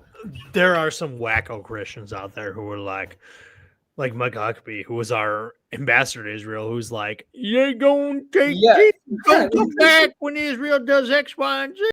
Woo! And that's terrifying. Like, they're just not very useful to America's goals, right? Because for one, they like spy on us, right? Mm-hmm. One of the top espionage threats. I have a friend who has a security clearance, and he told me that like I'm not allowed to go to Israel because of my job. Really? Right? It's well, he's technically allowed to, but right, but they tell him generally no, and just be careful, be cautious, and whatnot, right? Mm-hmm. But like and Netanyahu is increasingly becoming like an authoritarian leader, centralizing power in himself. Did you let the dog out? I did, letting the dog in because he's fucking barking. Okay, I hear him. Sorry. Bibi, he's also like in the bed with like Trump and sort of helping Trump foster his political career. Like, not that like Bibi directed Trump to like arrest Mahmoud Khalil or anything, but like, because that's conspiratorial and I have no evidence of that. But like, I think it's obviously the case that like Netanyahu benefits from tying himself to the GOP, and that's causing all sorts of bad problems. As far as Israel's political significance goes, the fact that it has a few major constituencies, evangelical Christians, obviously more conservative Jews. I mean, Jews in general, before a couple years ago, but like, there's a lot of Jews who are like uber lefties. No, but even them until like a couple years ago, were still pretty steadfast in their support of Israel. Even the super lefty ones. That's only started to crack in the last couple of years. And their Jewish voters are overwhelmingly Democratic voters too. Yeah, so that's the key thing. That's why there's so much domestic political support for Israel in the United States. And people like Anna Kasparian want to say, "Oh, we live in an occupied nation." It's like, no, that's not. It's not AIPAC just lobbying the politicians. AIPAC is a powerful lobby, don't get me wrong, but they have actual voters backing them. And this is the thing that a lot of people don't like about politics is that concentrated minorities are more powerful than dispersed majorities. Yeah. That's why protectionism is such a thing.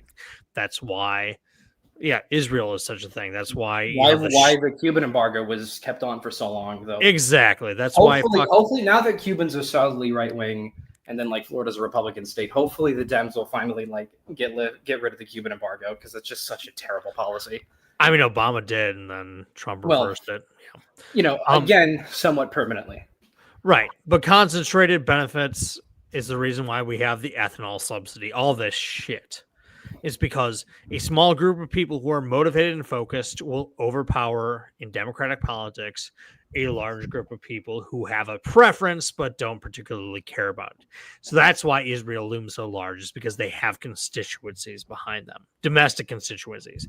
And Anna, as an Armenian who is still like clearly got feels towards Turks about, not just the genocide, obviously, but about current domestic politics.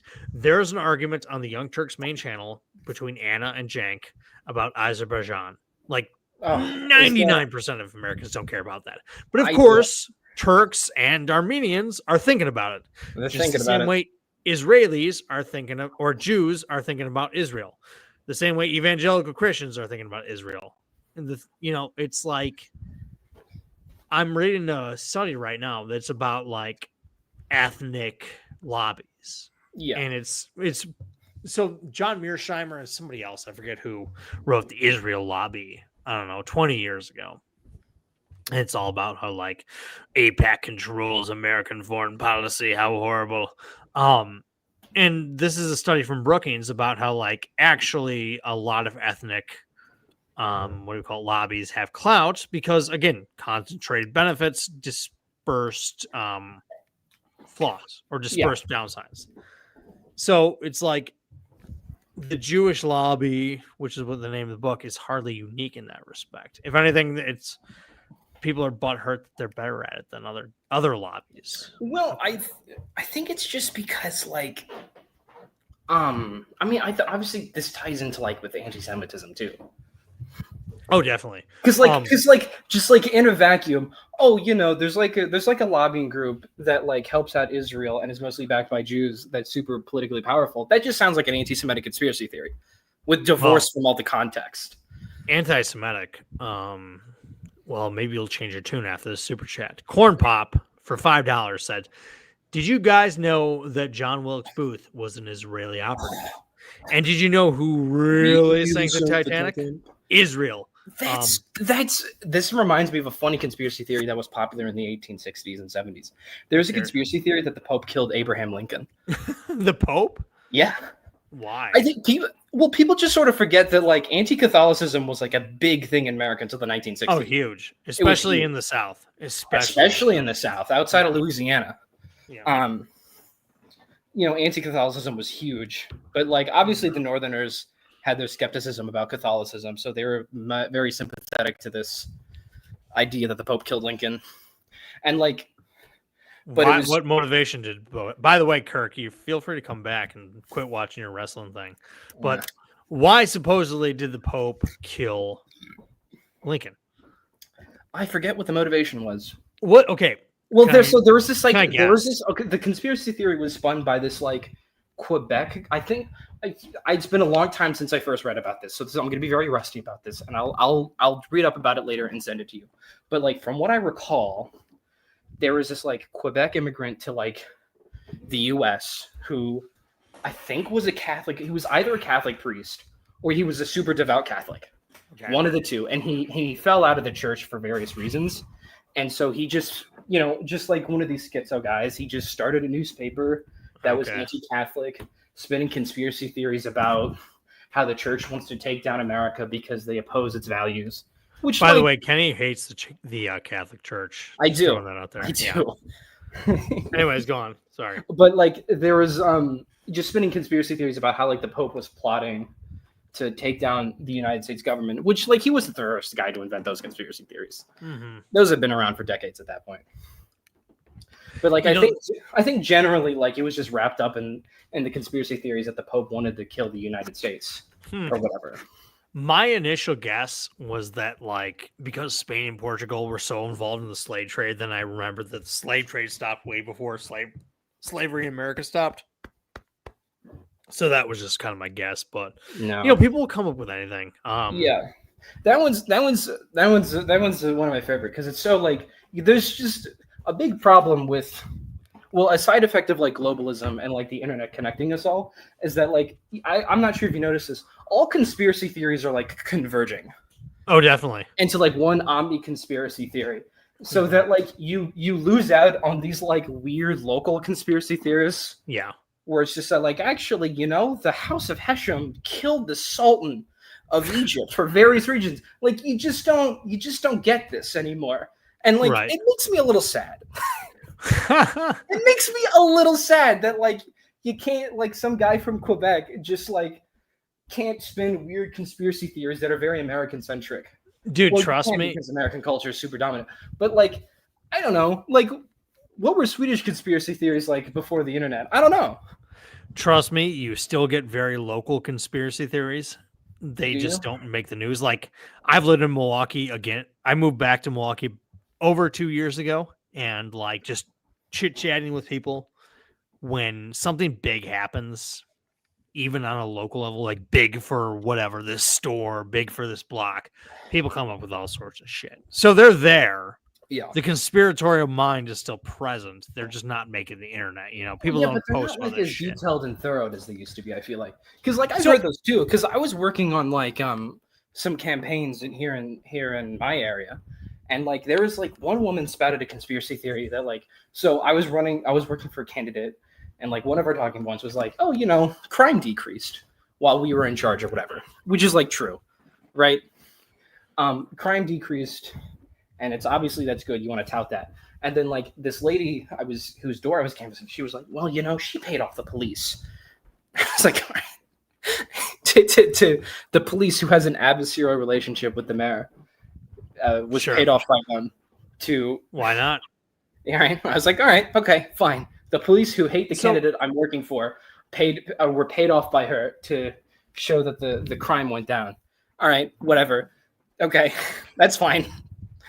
So one of the things about conspiracy theories is, broadly speaking, there are two types of conspiracy theorists. There are the people who are invested in a very narrow conspiracy theory, like the JFK assassination or, the earth being flat or whatever. And they can tell you a million little details about that theory.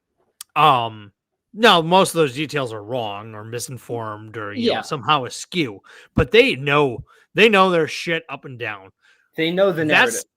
That's not the conspiracism that I see growing. I mean, that is growing, but it's vastly dwarfed by broad conspiracism. Ironically, I think that's being caused by like the fact that nobody reads anymore. So I think there's something to that. You're just not going to have like schizo guys dedicate their time to like read one big book about JFK conspiracy theories, and instead they're just going to be like one-shotted by like TikToks.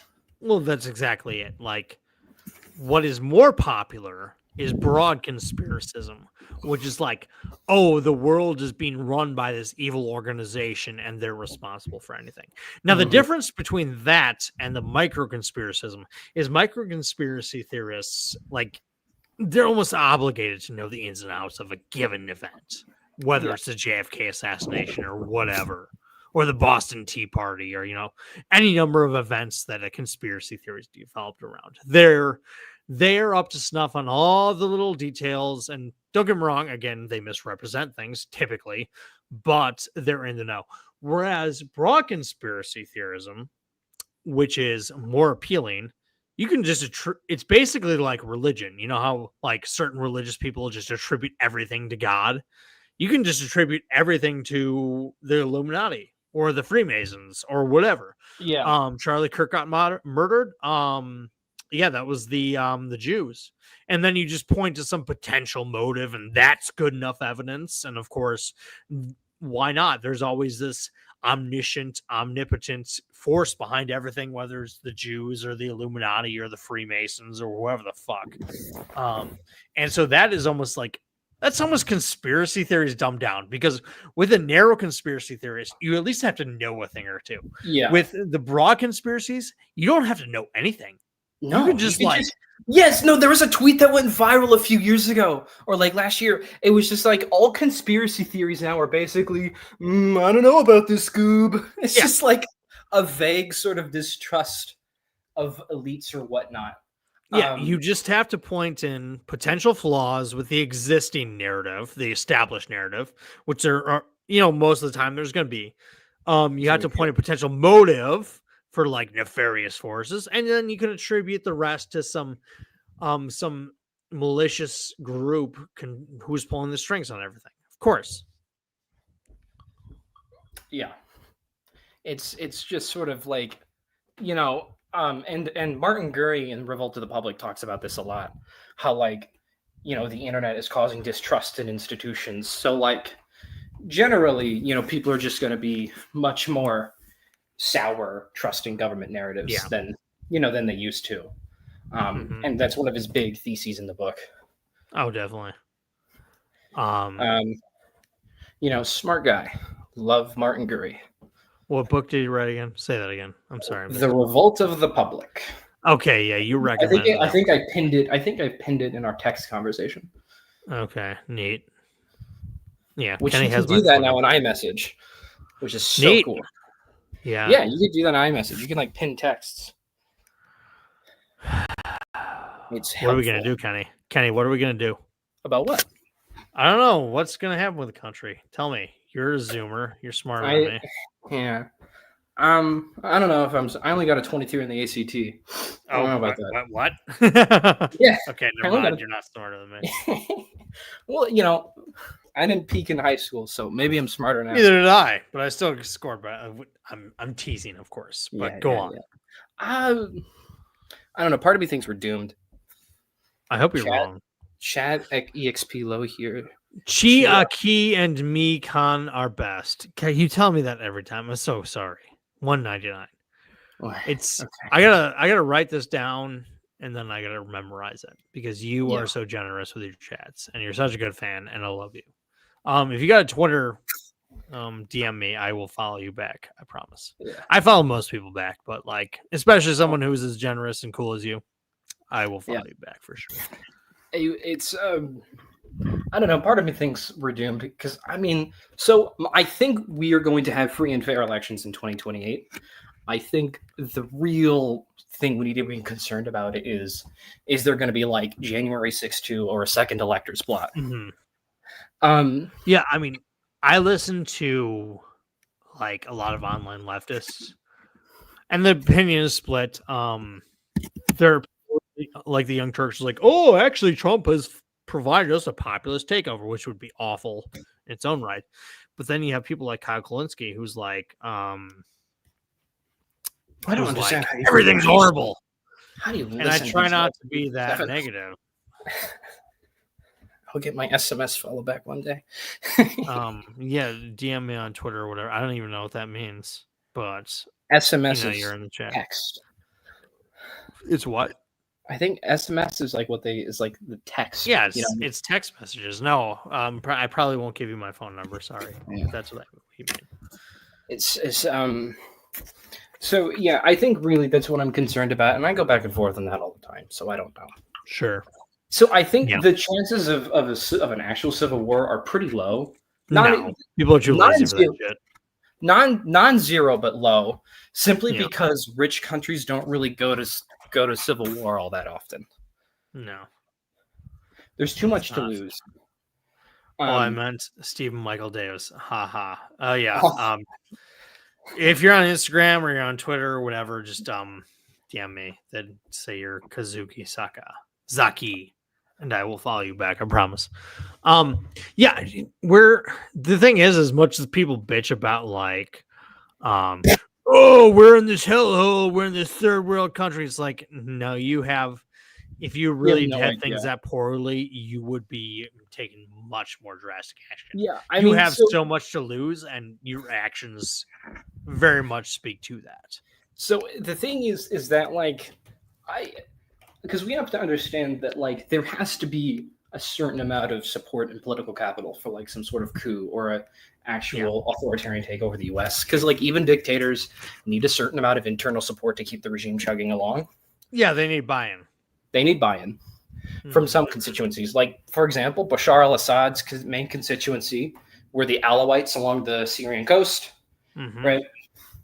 That's what kept him around for a long time, until everything just sort of fell down. I mean, Assad was the last of the minority dictators with, right. I believe Saddam and Gaddafi were also minority dictators, but yeah, you need some buy-in to keep power. That's what the Soviet Union always did, is they would, let's call it what it is. When they colonized a nation, they would side with some minority, and they're like, okay, you guys are in with us. Us being in charge is instrumental to your survival. Anyways, go on. I'm sorry. Yeah, no, that's fine. So, like, if what we were talking about earlier, where like the economy goes sour and Trump reaches like 32% approval rating, George Bush in 2007 levels of shit hitting the fan, then he probably doesn't have the political capital to like pull any weirdo shit on top of being old, assuming he's alive. Right. If everything is just like he's got like a 20% approval rating or something horrible, he'd be like, the fake news, they push out all these approval ratings, but you know what? It's a complete lie. Everybody loves me. That said, I think I'm going to leave because it's for the best. It's like in 2012. You're probably too young to remember this. He's flirted with running before Donald Trump ran for president in 2016. He flirted with running for president a bunch. He ran in 2012 and 2000. No, he didn't. He did not run in 2012. In 2012, he ran for like 5 seconds. No, he did not officially ever run. He never established. He didn't? I thought he did. No. Well, in 2000, he ran for the Reform Party, but then dropped out like that. Either way, he's been flirting with running for president a million times. That's why, people laugh at the people who laughed at his 2016 campaign in the initial stages for thinking it's a publicity stunt. But hey, they had history on their side. Like Donald Trump always floated the idea of running for president as a publicity stunt. But in 2012, he made an announcement. I'm not running for president. We're going to raise a lot of money for charity. It's going to be good. And then Chuck Todd, I remember him interviewing Donald Trump. He's like, so you're basically saying you would win. Of course I would. And you're saying you could fix America. Of course I know all the things that you need to do. But you're not running for president because you have more important things to do. Yes, that's right. That was the essence of it. That actual exchange that I mimicked there never happened. But it that's the distillation. Yeah, that's the distillation of it. Steven, what do you think about your initials? If somebody doesn't like them, they can suck my dick. You're in my phone as Stevie Wonder, though. Stevie Wonder. I get that sometimes. What minority was Gaddafi? He was Bedouin. He only slept in tents. Yeah, because he was he really hated the Amazigh. Another Trump interaction. He's like Gaddafi came to America and he needed to sleep in a Trump or a Trump. He needed to sleep in a tent, and Donald Trump provided that and supposedly overcharged him. So that's how Donald got the great Muammar Gaddafi on his knees. Yeah, so I don't know. I mean, but the thing is that like dictators don't even need like a majority support. They need like at least 20%. And like Trump, I think no matter what, right? So no matter what, he probably has like a third of the country. Sure. And is that enough to execute some sort of coup or some possibly? Sort of, like, maybe, but I don't know. The thing is that again, too high variance, a lot of things going on. Mm-hmm. So I don't know for sure. I certainly hope that's not the case. So if you look at like Russia, Vladimir Putin's official approval ratings are super high, but we don't know what his actual approval ratings are.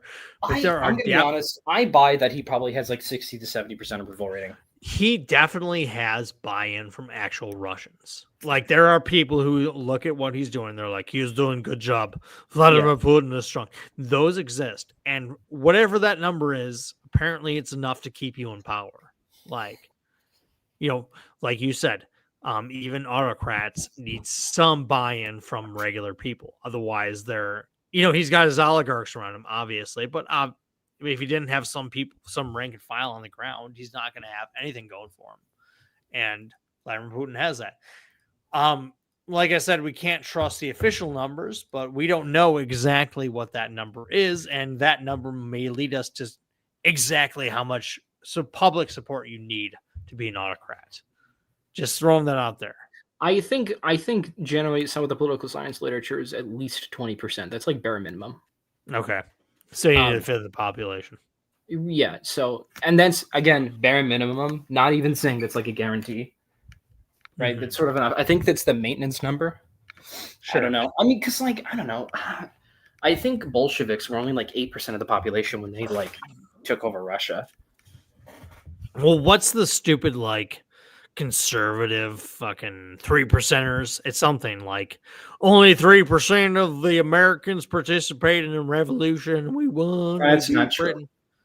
What's that? That's I mean, I hate that talking point because like sure, maybe 3% of people signed up for the Continental Army or whatever. Probably. But like they had like at least a third of the colony supporting them. James Madison estimated that a third of the colony was in favor of what do we call it? Breaking off. A third of the colonies were not in favor of it, and a third of the colonies didn't care. Yeah. Granted, that's a crude estimation, but like obviously if there was enormous buy-in for staying with Britain, they wouldn't have accomplished it because they had there's no real government at that point. Like, what are they going to control things through?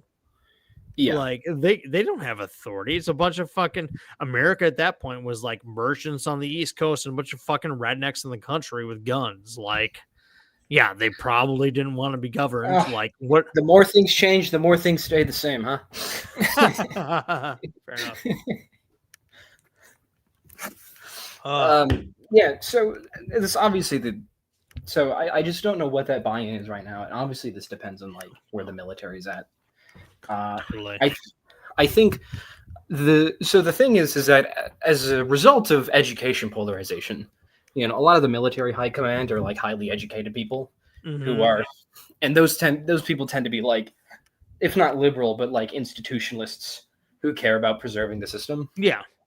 Me and a friend did some rough math a couple nights ago over a discussion about this, that like the political makeup of each of the military is very different. Like I know the Air Force is like very liberal. Really? It is. I don't know why that is, but for whatever reason, people in the Air Force tend to be pretty liberal. I would assume the Navy because they're all gay. The Navy is also pretty liberal. The Army is the most conservative branch. Gotcha. But even then, I think it's pretty spread. Again, I don't know why the Navy and the Navy and the Air Force are liberal in the way they are. What about the Marines? Oh, Marines are pretty conservative. Okay, what about Space Force? Not enough, so I don't know. There's not polling data. I'm going off of polling data, so I don't know. Sure. And there's obviously voting precincts on like Air Force and military bases that we can use to approximate support. Yeah, obviously. But so I don't know. And obviously there's a lot of apolitical people in the military. So I don't know how they would react in sort of like a coup situation. Sure. Yeah, what about the Coast Guard? Somebody's asking in the chat. High variance. What about the Coast Guard? I don't know. I don't know. Aren't they under the Navy though? No, they're their own branch of the military. Oh, okay. Okay. Corn Pop for $5. Thank you so much. If Trump officially decides to run for a third term, what do you think his chances of winning the GOP primary? Is the call that devoted to him? Okay, so what's going to happen is, assuming he's still alive, he would like, actually, according to most constitutional scholars, the smart ones, they say I can run again, and he will run again. And under some very frivolous interpretation of the Constitution that doesn't hold any water. So that's what will happen. He will win the GOP nomination if that's the case, assuming he's in good health, assuming that he can pass off some bullshit arguments, even if it gets shot down later. If it gets shot down in the middle of the primaries, Trumpkins will be like, they trying to take away Trump. They don't want him to be president. Said that the corrupt Supreme Court has said that he can't be president. They're controlled by the deep state. And so he'll continue to run. The courts, because they can just refuse to put you on the ballot. Like, if you're not eligible. Individual states can. Yeah. But we saw what happened. Look what happened with Colorado. They refused to put him on the ballot initially because he tried to steal the last election. Yeah, now granted, he was fair enough. He was but here's the thing. The reason I oppose it is because he was never convicted of that. Had he been convicted, I would have been opposed. I would have said no, don't put him on any ballots. But that was what Colorado said. And what was the right wing's response to that? This is not democracy. They trying to rig it. Even fucking Dave Smith, who's definitely not a Trump supporter, definitely not a MAGA member, was like, oh, they want to take somebody off the ballot because he's a threat to ending democracy. That's the thing. They will deal with that backlash of, oh, these hypocrites, they say that Donald Trump is going to end democracy, but they won't let him run for a third term. What's more democratic than a third term? Shit like that. So they will have their rhetorical bullshit. And he'll probably, unless it's like definitive and he's that old, he'll just ignore the courts. I think,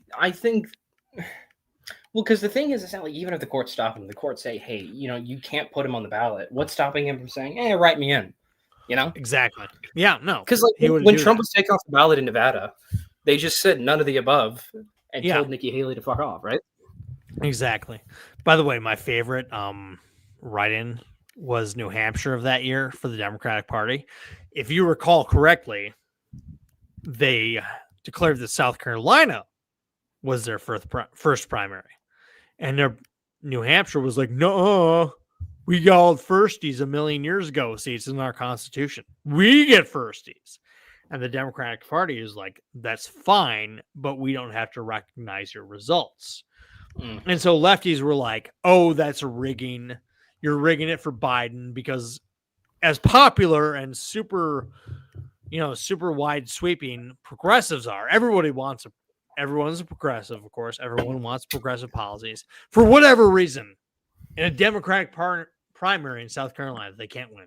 So by moving the first contest to a larger and more diverse states of South Carolina, the Democratic Party is rigging it. The proper sequence, as laid out by God, is that New Hampshire goes first and anything else is rigging. That's what they said ahead of time. And then Joe Biden won the New Hampshire primary by write-in. Yeah. Oh God, that was perfect. Man, I really hate the primary system. It's dumb. I mean, I think really, really ideal world. Just like the first, so there's like 2 rounds. First round, you just vote for like one person, and then I don't know, top 5. You can hold on. Keep random. Oh, okay. Or you getting another beer? You alcoholic fucking prick. Yes. The boorish Wisconsinite cannot help himself except to drink, and it is truly a tragedy. Truly, truly a tragedy what is happening tonight, folks. Steve is drinking himself to death, but what can we say? It is but nothing but the culture of the brute from Milwaukee. I don't know what else to say here. I do have a take that I am interested in Steve hearing saying regarding the presidential system. So I'll just wait for him to get back for a sec. I don't know. Can I see the chat on the here, or do I have to like go to your YouTube channel? Oh, I can see the chat from here. Okay. You guys are so low brain. You don't even consider that Hispanics may see immigrants as competition for their labor. I don't know. That's a lump of labor fallacy. Like, not really. Lump of labor fallacy is not true. They're not. New immigrants are not like a threat to people's labor writ large. Like, that's fine. I was in Milwaukee for a bit, and it's remarkable how many of them love to drink. I've never been to Milwaukee, but I do want to go to Milwaukee because I hear it's a nice city. One of my friends lived there for a couple of years, and he told me it's a nice place. So I would love to visit one day.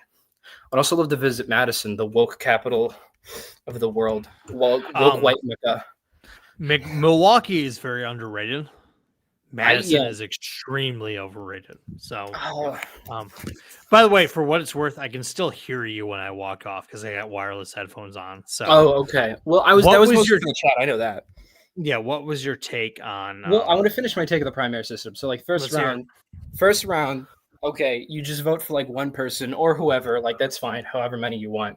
But like the top 5 move to a second round, and then that round's like ranked choice voting, and so you only have 2 rounds of voting of elections, so that way you don't have to do this like dumb bullshit state by state process. But I've soured on the presidential system as a whole. I think it's failed. So you think 1 day 50 state multi-ballot primaries would be best?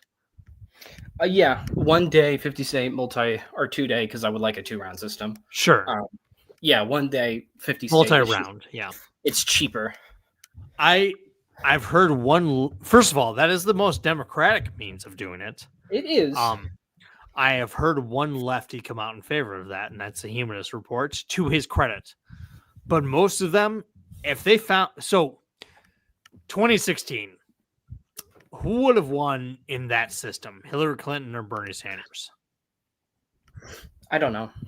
Probably Hillary Clinton. She had the name recognition. Like a 1 day 50 state primary, Hillary easily wins in 2016. So if you had that system in place and they just changed it to that or something like that, the Bernie Sanders supporters would be like, oh, they rigged it because it's no longer, fractional. It's no longer one after another. There's an argument that it gives exactly like what they would have fucking said. Yeah, there's like an argument for like giving lesser known candidates like a chance, but I just don't think that's very useful. I don't really care. That's the thing. The progressive, what do you call it when it's in stages? Where you do Iowa, then you do New Hampshire, then you do Nevada, then you do South Carolina, then you do Super Tuesday, then you do another clump of states. That progressive form of running helps smaller candidates build momentum. Yeah, the fact that you can start. I certainly see the benefit in that, but like I think party elites on both sides should have tighter control over nominations anyway, so I don't care. Oh, and I agree. My point is the people who feign outrage about democracy, some of them are bitching about that moment currently now, even though a 1 day 50 state primary would be the most democratic way to do it. But the moments they realize that wouldn't benefit a 2016 Bernie Sanders, or that wouldn't benefit a 2028 AOC, or whatever progressive 2024 Marianne Williamson, whatever the fuck progressive gadfly candidate whose only chance of building momentum is going contest by contest, and probably won't have the fundraising and probably won't have the name recognition to take on 50 states at once. The minute they realize that more democratic 50 state 1 day primary isn't going to benefit them is the moment they turn on that, because their measure of what democracy actually is do I win? That's when something's democratic. Did Bernie Sanders win? Well, then everything was up to snuff. Everything's good. When Bernie Sanders loses, that's when, let's look through and find a little flaw and find some reason why this isn't democratic so that we can wish away this election result and pretend that Bernie actually won it. Yeah. And I'm just saying, like, that's one of the reasons why the 50 state primary probably won't happen, even if it's the best idea, because insurgent candidates won't win unless you find an insurgent candidate, like an AOC and that benefits her. In which case, they'll be all for it. Again, these people. Mamdani still won the New York City primary, so insurgent candidates can still. Sure, they can, but New York City is not the entirety of America. You understand that, right? It's not 50 and his states. victory was produced by a unique set of circumstances. Yeah. We're talking about people who view them winning as democracy and them not winning as undemocratic. Yeah, there's just they don't believe that like the victories of like the centrist or establishment or even the right are like quote unquote legitimate victories. No, that doesn't count. That's manufacturing consent. That's procedural fuckery by the DNC. It doesn't matter. As long as they don't win, there's a reason why it doesn't count. Yeah. And when they win, it's democracy pure and simple. I gotta go soon. So okay. I want to say this last take. I want to hear what you think about it. I think the presidential system has failed, and how so? What do you mean? We also abandoned it. It's centralized too much power in the executive, and it's like really hard. It's really hard to impeach a president. And like when you have like a divided Congress or a divided legislature, divided government, this happens in like other presidential systems too. The president could be of one party and the legislatures of another. There's just so much friction that inherently sort of benefits the executive that I think we ought to abandon it. So the problem with the executive branch is that, and this is something that the founding fathers miscalculated, they thought that Congress would jealously guard its power. Yeah. And I think in the modern system, actually Congress is more comfortable. Less work for them, giving their power over to the executive, to legislate effectively. We talk trade promotion authority. That's something I've talked about in the past. The hope initially was that the president can negotiate trade deals because he's one guy representing the nation as a whole versus Congress, whereas Congressman A has this constituency to answer to, Congressman B has this constituency to answer to. Negotiating contracts of trade deals is more difficult through Congress because you have so many different interests. Yeah. Whereas trade promotion authority, which was proposed, is so much simpler because the executive branch can negotiate these alone. I think we've seen the downside of that during the Trump second presidency. The president gets to determine trade policy. Well, he's just going to tear fucking everything, and he's going to declare an emergency. I think a central problem with the presidency, though, is that naturally he's going to get the most attention. Of course. And I think that's really the problem here. Is that I think ideally a better system would be a friend of mine proposed this at J. I can't remember his Twitter. It's a name and a bunch of numbers, but I'll tell you who it is. But JetTT TRJ 2800, I think. His sort of proposal is that a parliamentary system with American style judicial review. Because in the UK they can just sort of they have parliamentary sovereignty. They can just pass it along and it's fine, right? And there's no really guardrails. And a few other countries have it too. But most parliamentary systems have some sort of judicial review system. Sure. So really I think the best way here is that you get a parliament, if the president's doing a bad job or if he's being terrible, right? The party elites or whatever, or the coalition or whoever the legislature can just vote him out and say no, pass a motion of confidence and tell him to get out and install a new guy. Versus now you have to get a president to be impeached, and that's just really difficult. Yeah. It's really hard to get by. No, because in parliamentary systems, if the parliament members are unhappy with the prime minister, they think he's bad, they can just vote him out now. Yeah, they can just get rid of him. It's way easier to get rid of him. And I think when I initially, I thought that was not as much of a benefit because it created less stability. But now, new lens, that's a benefit. I think that's more of a benefit because it's just easier to get rid of him, to get rid of a bad executive, rather than having to wait for elections.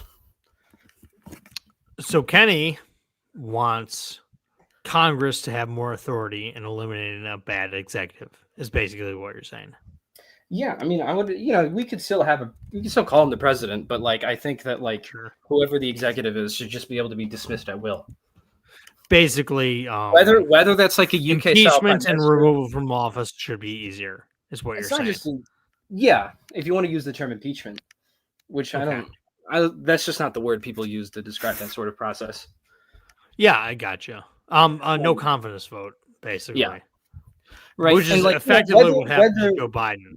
Yeah, whether the president or a prime minister, whatever you want to call him, is like a member of parliament or Congress or like not, like I don't really care about that.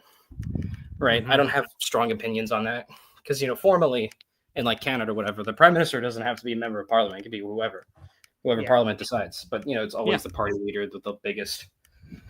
Well, it's technically the case with the Speaker of the House here too. So yeah, right. It's like the Speaker of the House here too. like you can just if the Speaker if Congress wants to vote out the Speaker like they just did like last year or 2 years ago, whenever it was, they could just do that. Yeah, they could. I think that's a better system. Fair enough. Because initially my thinking was that like I really liked the idea that you could vote for the president who was of one party and then vote for Congress who was of a different party, if that was your preference. And I really valued like maximizing voter preference, but like I just don't think that's important. I don't think that's worth the like centralization of all political decisions into one guy. I too am concerned about the executive overreach and the executive this strength in the executive branch that has been exuded. It is concerning, but Kenny's got to go, so I think we're going to end it there. No, what do you think? Do you agree with my take, or are you curious about it, or because I don't know how much you think about it. I would like to go back to what the Constitution says, and basically the Constitution. It's a misnomer that the Constitution proposes 3 equal branches. That is a Nixonian era thing, or arguably even a Wilsonian era thing. As written by the Constitution, Congress has the most power. It can dismiss all the courts except the Supreme Court. Congress can dismiss the executive through impeachment and removal of office. The executive cannot get rid of the congressional wing. The Supreme Court cannot get rid of the executive wing. I would like to go back to congressional supremacy on the federal government. I would love the federal government to be way less relevant, with the exception of the military. That's my ideal style of governance. Yeah, but I think the Constitution is inherently flawed. That like it needs just like some sort of revisions. Why do you say that? Well, because I think revisions specifically. The president needs to be less powerful. It needs to be easy to remove him. Yeah, but the president is already less powerful under the Constitution. He's just fucking like people just ignore it. Like I don't see what the Constitution does for us. Well, because I think it's just go back to the original Constitution. The president is way less powerful under that. Yeah, but I think the problem with the Constitution is that it failed to account for like accruing all this power. I also think the Senate's a bad idea. The Senate? You don't like the fact that every state has 2 reps? No. Like it can exist, but like there's just a lot of I've soured on like I think it was a really good first draft. is my opinion of the Constitution. But I think that like, we can appreciate and say, hey, this thing's lasted a long, long time. It's done a pretty good job, but it ultimately failed and we have to try again. I mean, I certainly don't think that the Constitution is sacred. I think that people observing the Constitution and being embarrassed to fly afoul of the Constitution is a very important psychological thing that constrains our government. Yeah. If you want to do a page 1 rewrite, okay, just go through the proper procedures and do it. No, of course. Obviously, all this stuff is like theoretical, right? It's never going to happen. Yeah. But it was just stuff I was thinking. I got you. Right. And I think. Go on. Because I think even in the original framing, of the Constitution, the president could still do a lot of damage, and he did. Right? Andrew Jackson did a lot of terrible stuff, Okay. and his power was failed to rein in. And right, like the Trail of Tears, right? The Supreme Court said, Sure. "Don't do it." Congress was against it, right? But like, and he said, "Enforce your decision." Enforce your decision, right? Like, Right. these flaws were there from the beginning. Yeah, I gotcha. So I think that like, I've become pilled on like, yeah, the presidential system has to go. It's just not working. Because like, given the last few presidents we have, I have to say I agree. So like, obviously, it's just that like it needs to be easier to remove a bad leader. It just needs to be easier. And that's where parliamentary systems really shine. To me, the president needs to have way less power and way less cultural clout. You see, but the problem with the presidential system is that it just happens anyway, right? Like the problem with your thinking is that you're just saying, oh, if people just XYZ, and people will never just. Like that'll just. You have to design a system around how people operate and how people think, and just saying, oh, we just need to care less about the presidency is like, I don't think that's not what I'm saying though. I'm saying we've already placed too much stock in the presidency. Congress has devoted too much authority to him. Obviously, on a cultural level, people should care less about the executive, but institutionally, we need to make Congress stronger and the executive weaker. Yeah. So, but like, even from the beginning, like, the presidents were able to do bad, powerful things, and it's not easy to remove them. This is true. All right. So well, I think, good stream. Really enjoyed it. Glad we did this. Yeah. This was Kenny's idea. So this was my idea because I hadn't been on one in like 3 years. No, we'll have to do this again in a month or so. So glad Kirk got to join us. Yes. He's Kirk's our friend. And I swear I will work on that fucking video tomorrow. Yeah. And I've got so many more ideas, but it's tough. So I will do my best. We got so little time. Kenny has talked about doing a YouTube channel himself, but he's never done it. So I'd rather be a writer. You'd rather be a writer. Fair enough. Yeah. I wanted to be a writer, but like I'd rather just speak my words into existence. So that's fair. I know you can still like write and pitch things to like Reason or something. I don't know. Sure. Oh, maybe one day. All right. Thank you folks for watching. Thank you, Kenny and Kirk, for joining me. I will probably see you tomorrow. I will be posting about the Packers game, certainly on Twitter. I'll probably be watching it while I edit the video. Kenny, any last thoughts? I don't know. We're not in a good position. You know what? I'll say this. Things are never so bad that so Kenny really is a shit lib. This is true. I've never denied this. He is a shit lib.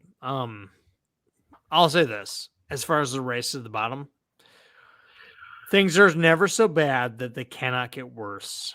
Now is as good a time as ever to stop the bleeding. Be the bigger man, and it will be good for our country. I will support you if no one else will. The side that wants to stop the bullshit will have a certain amount of allegiance from me. So I'm just going to throw that out there. Kenny, say bye. Goodbye. Au revoir. Even the people who don't like me. Yeah, most people didn't like Happy, you, but I don't like you either. I hope you have a great weekend, even to the haters and losers. All right, guys. See you later.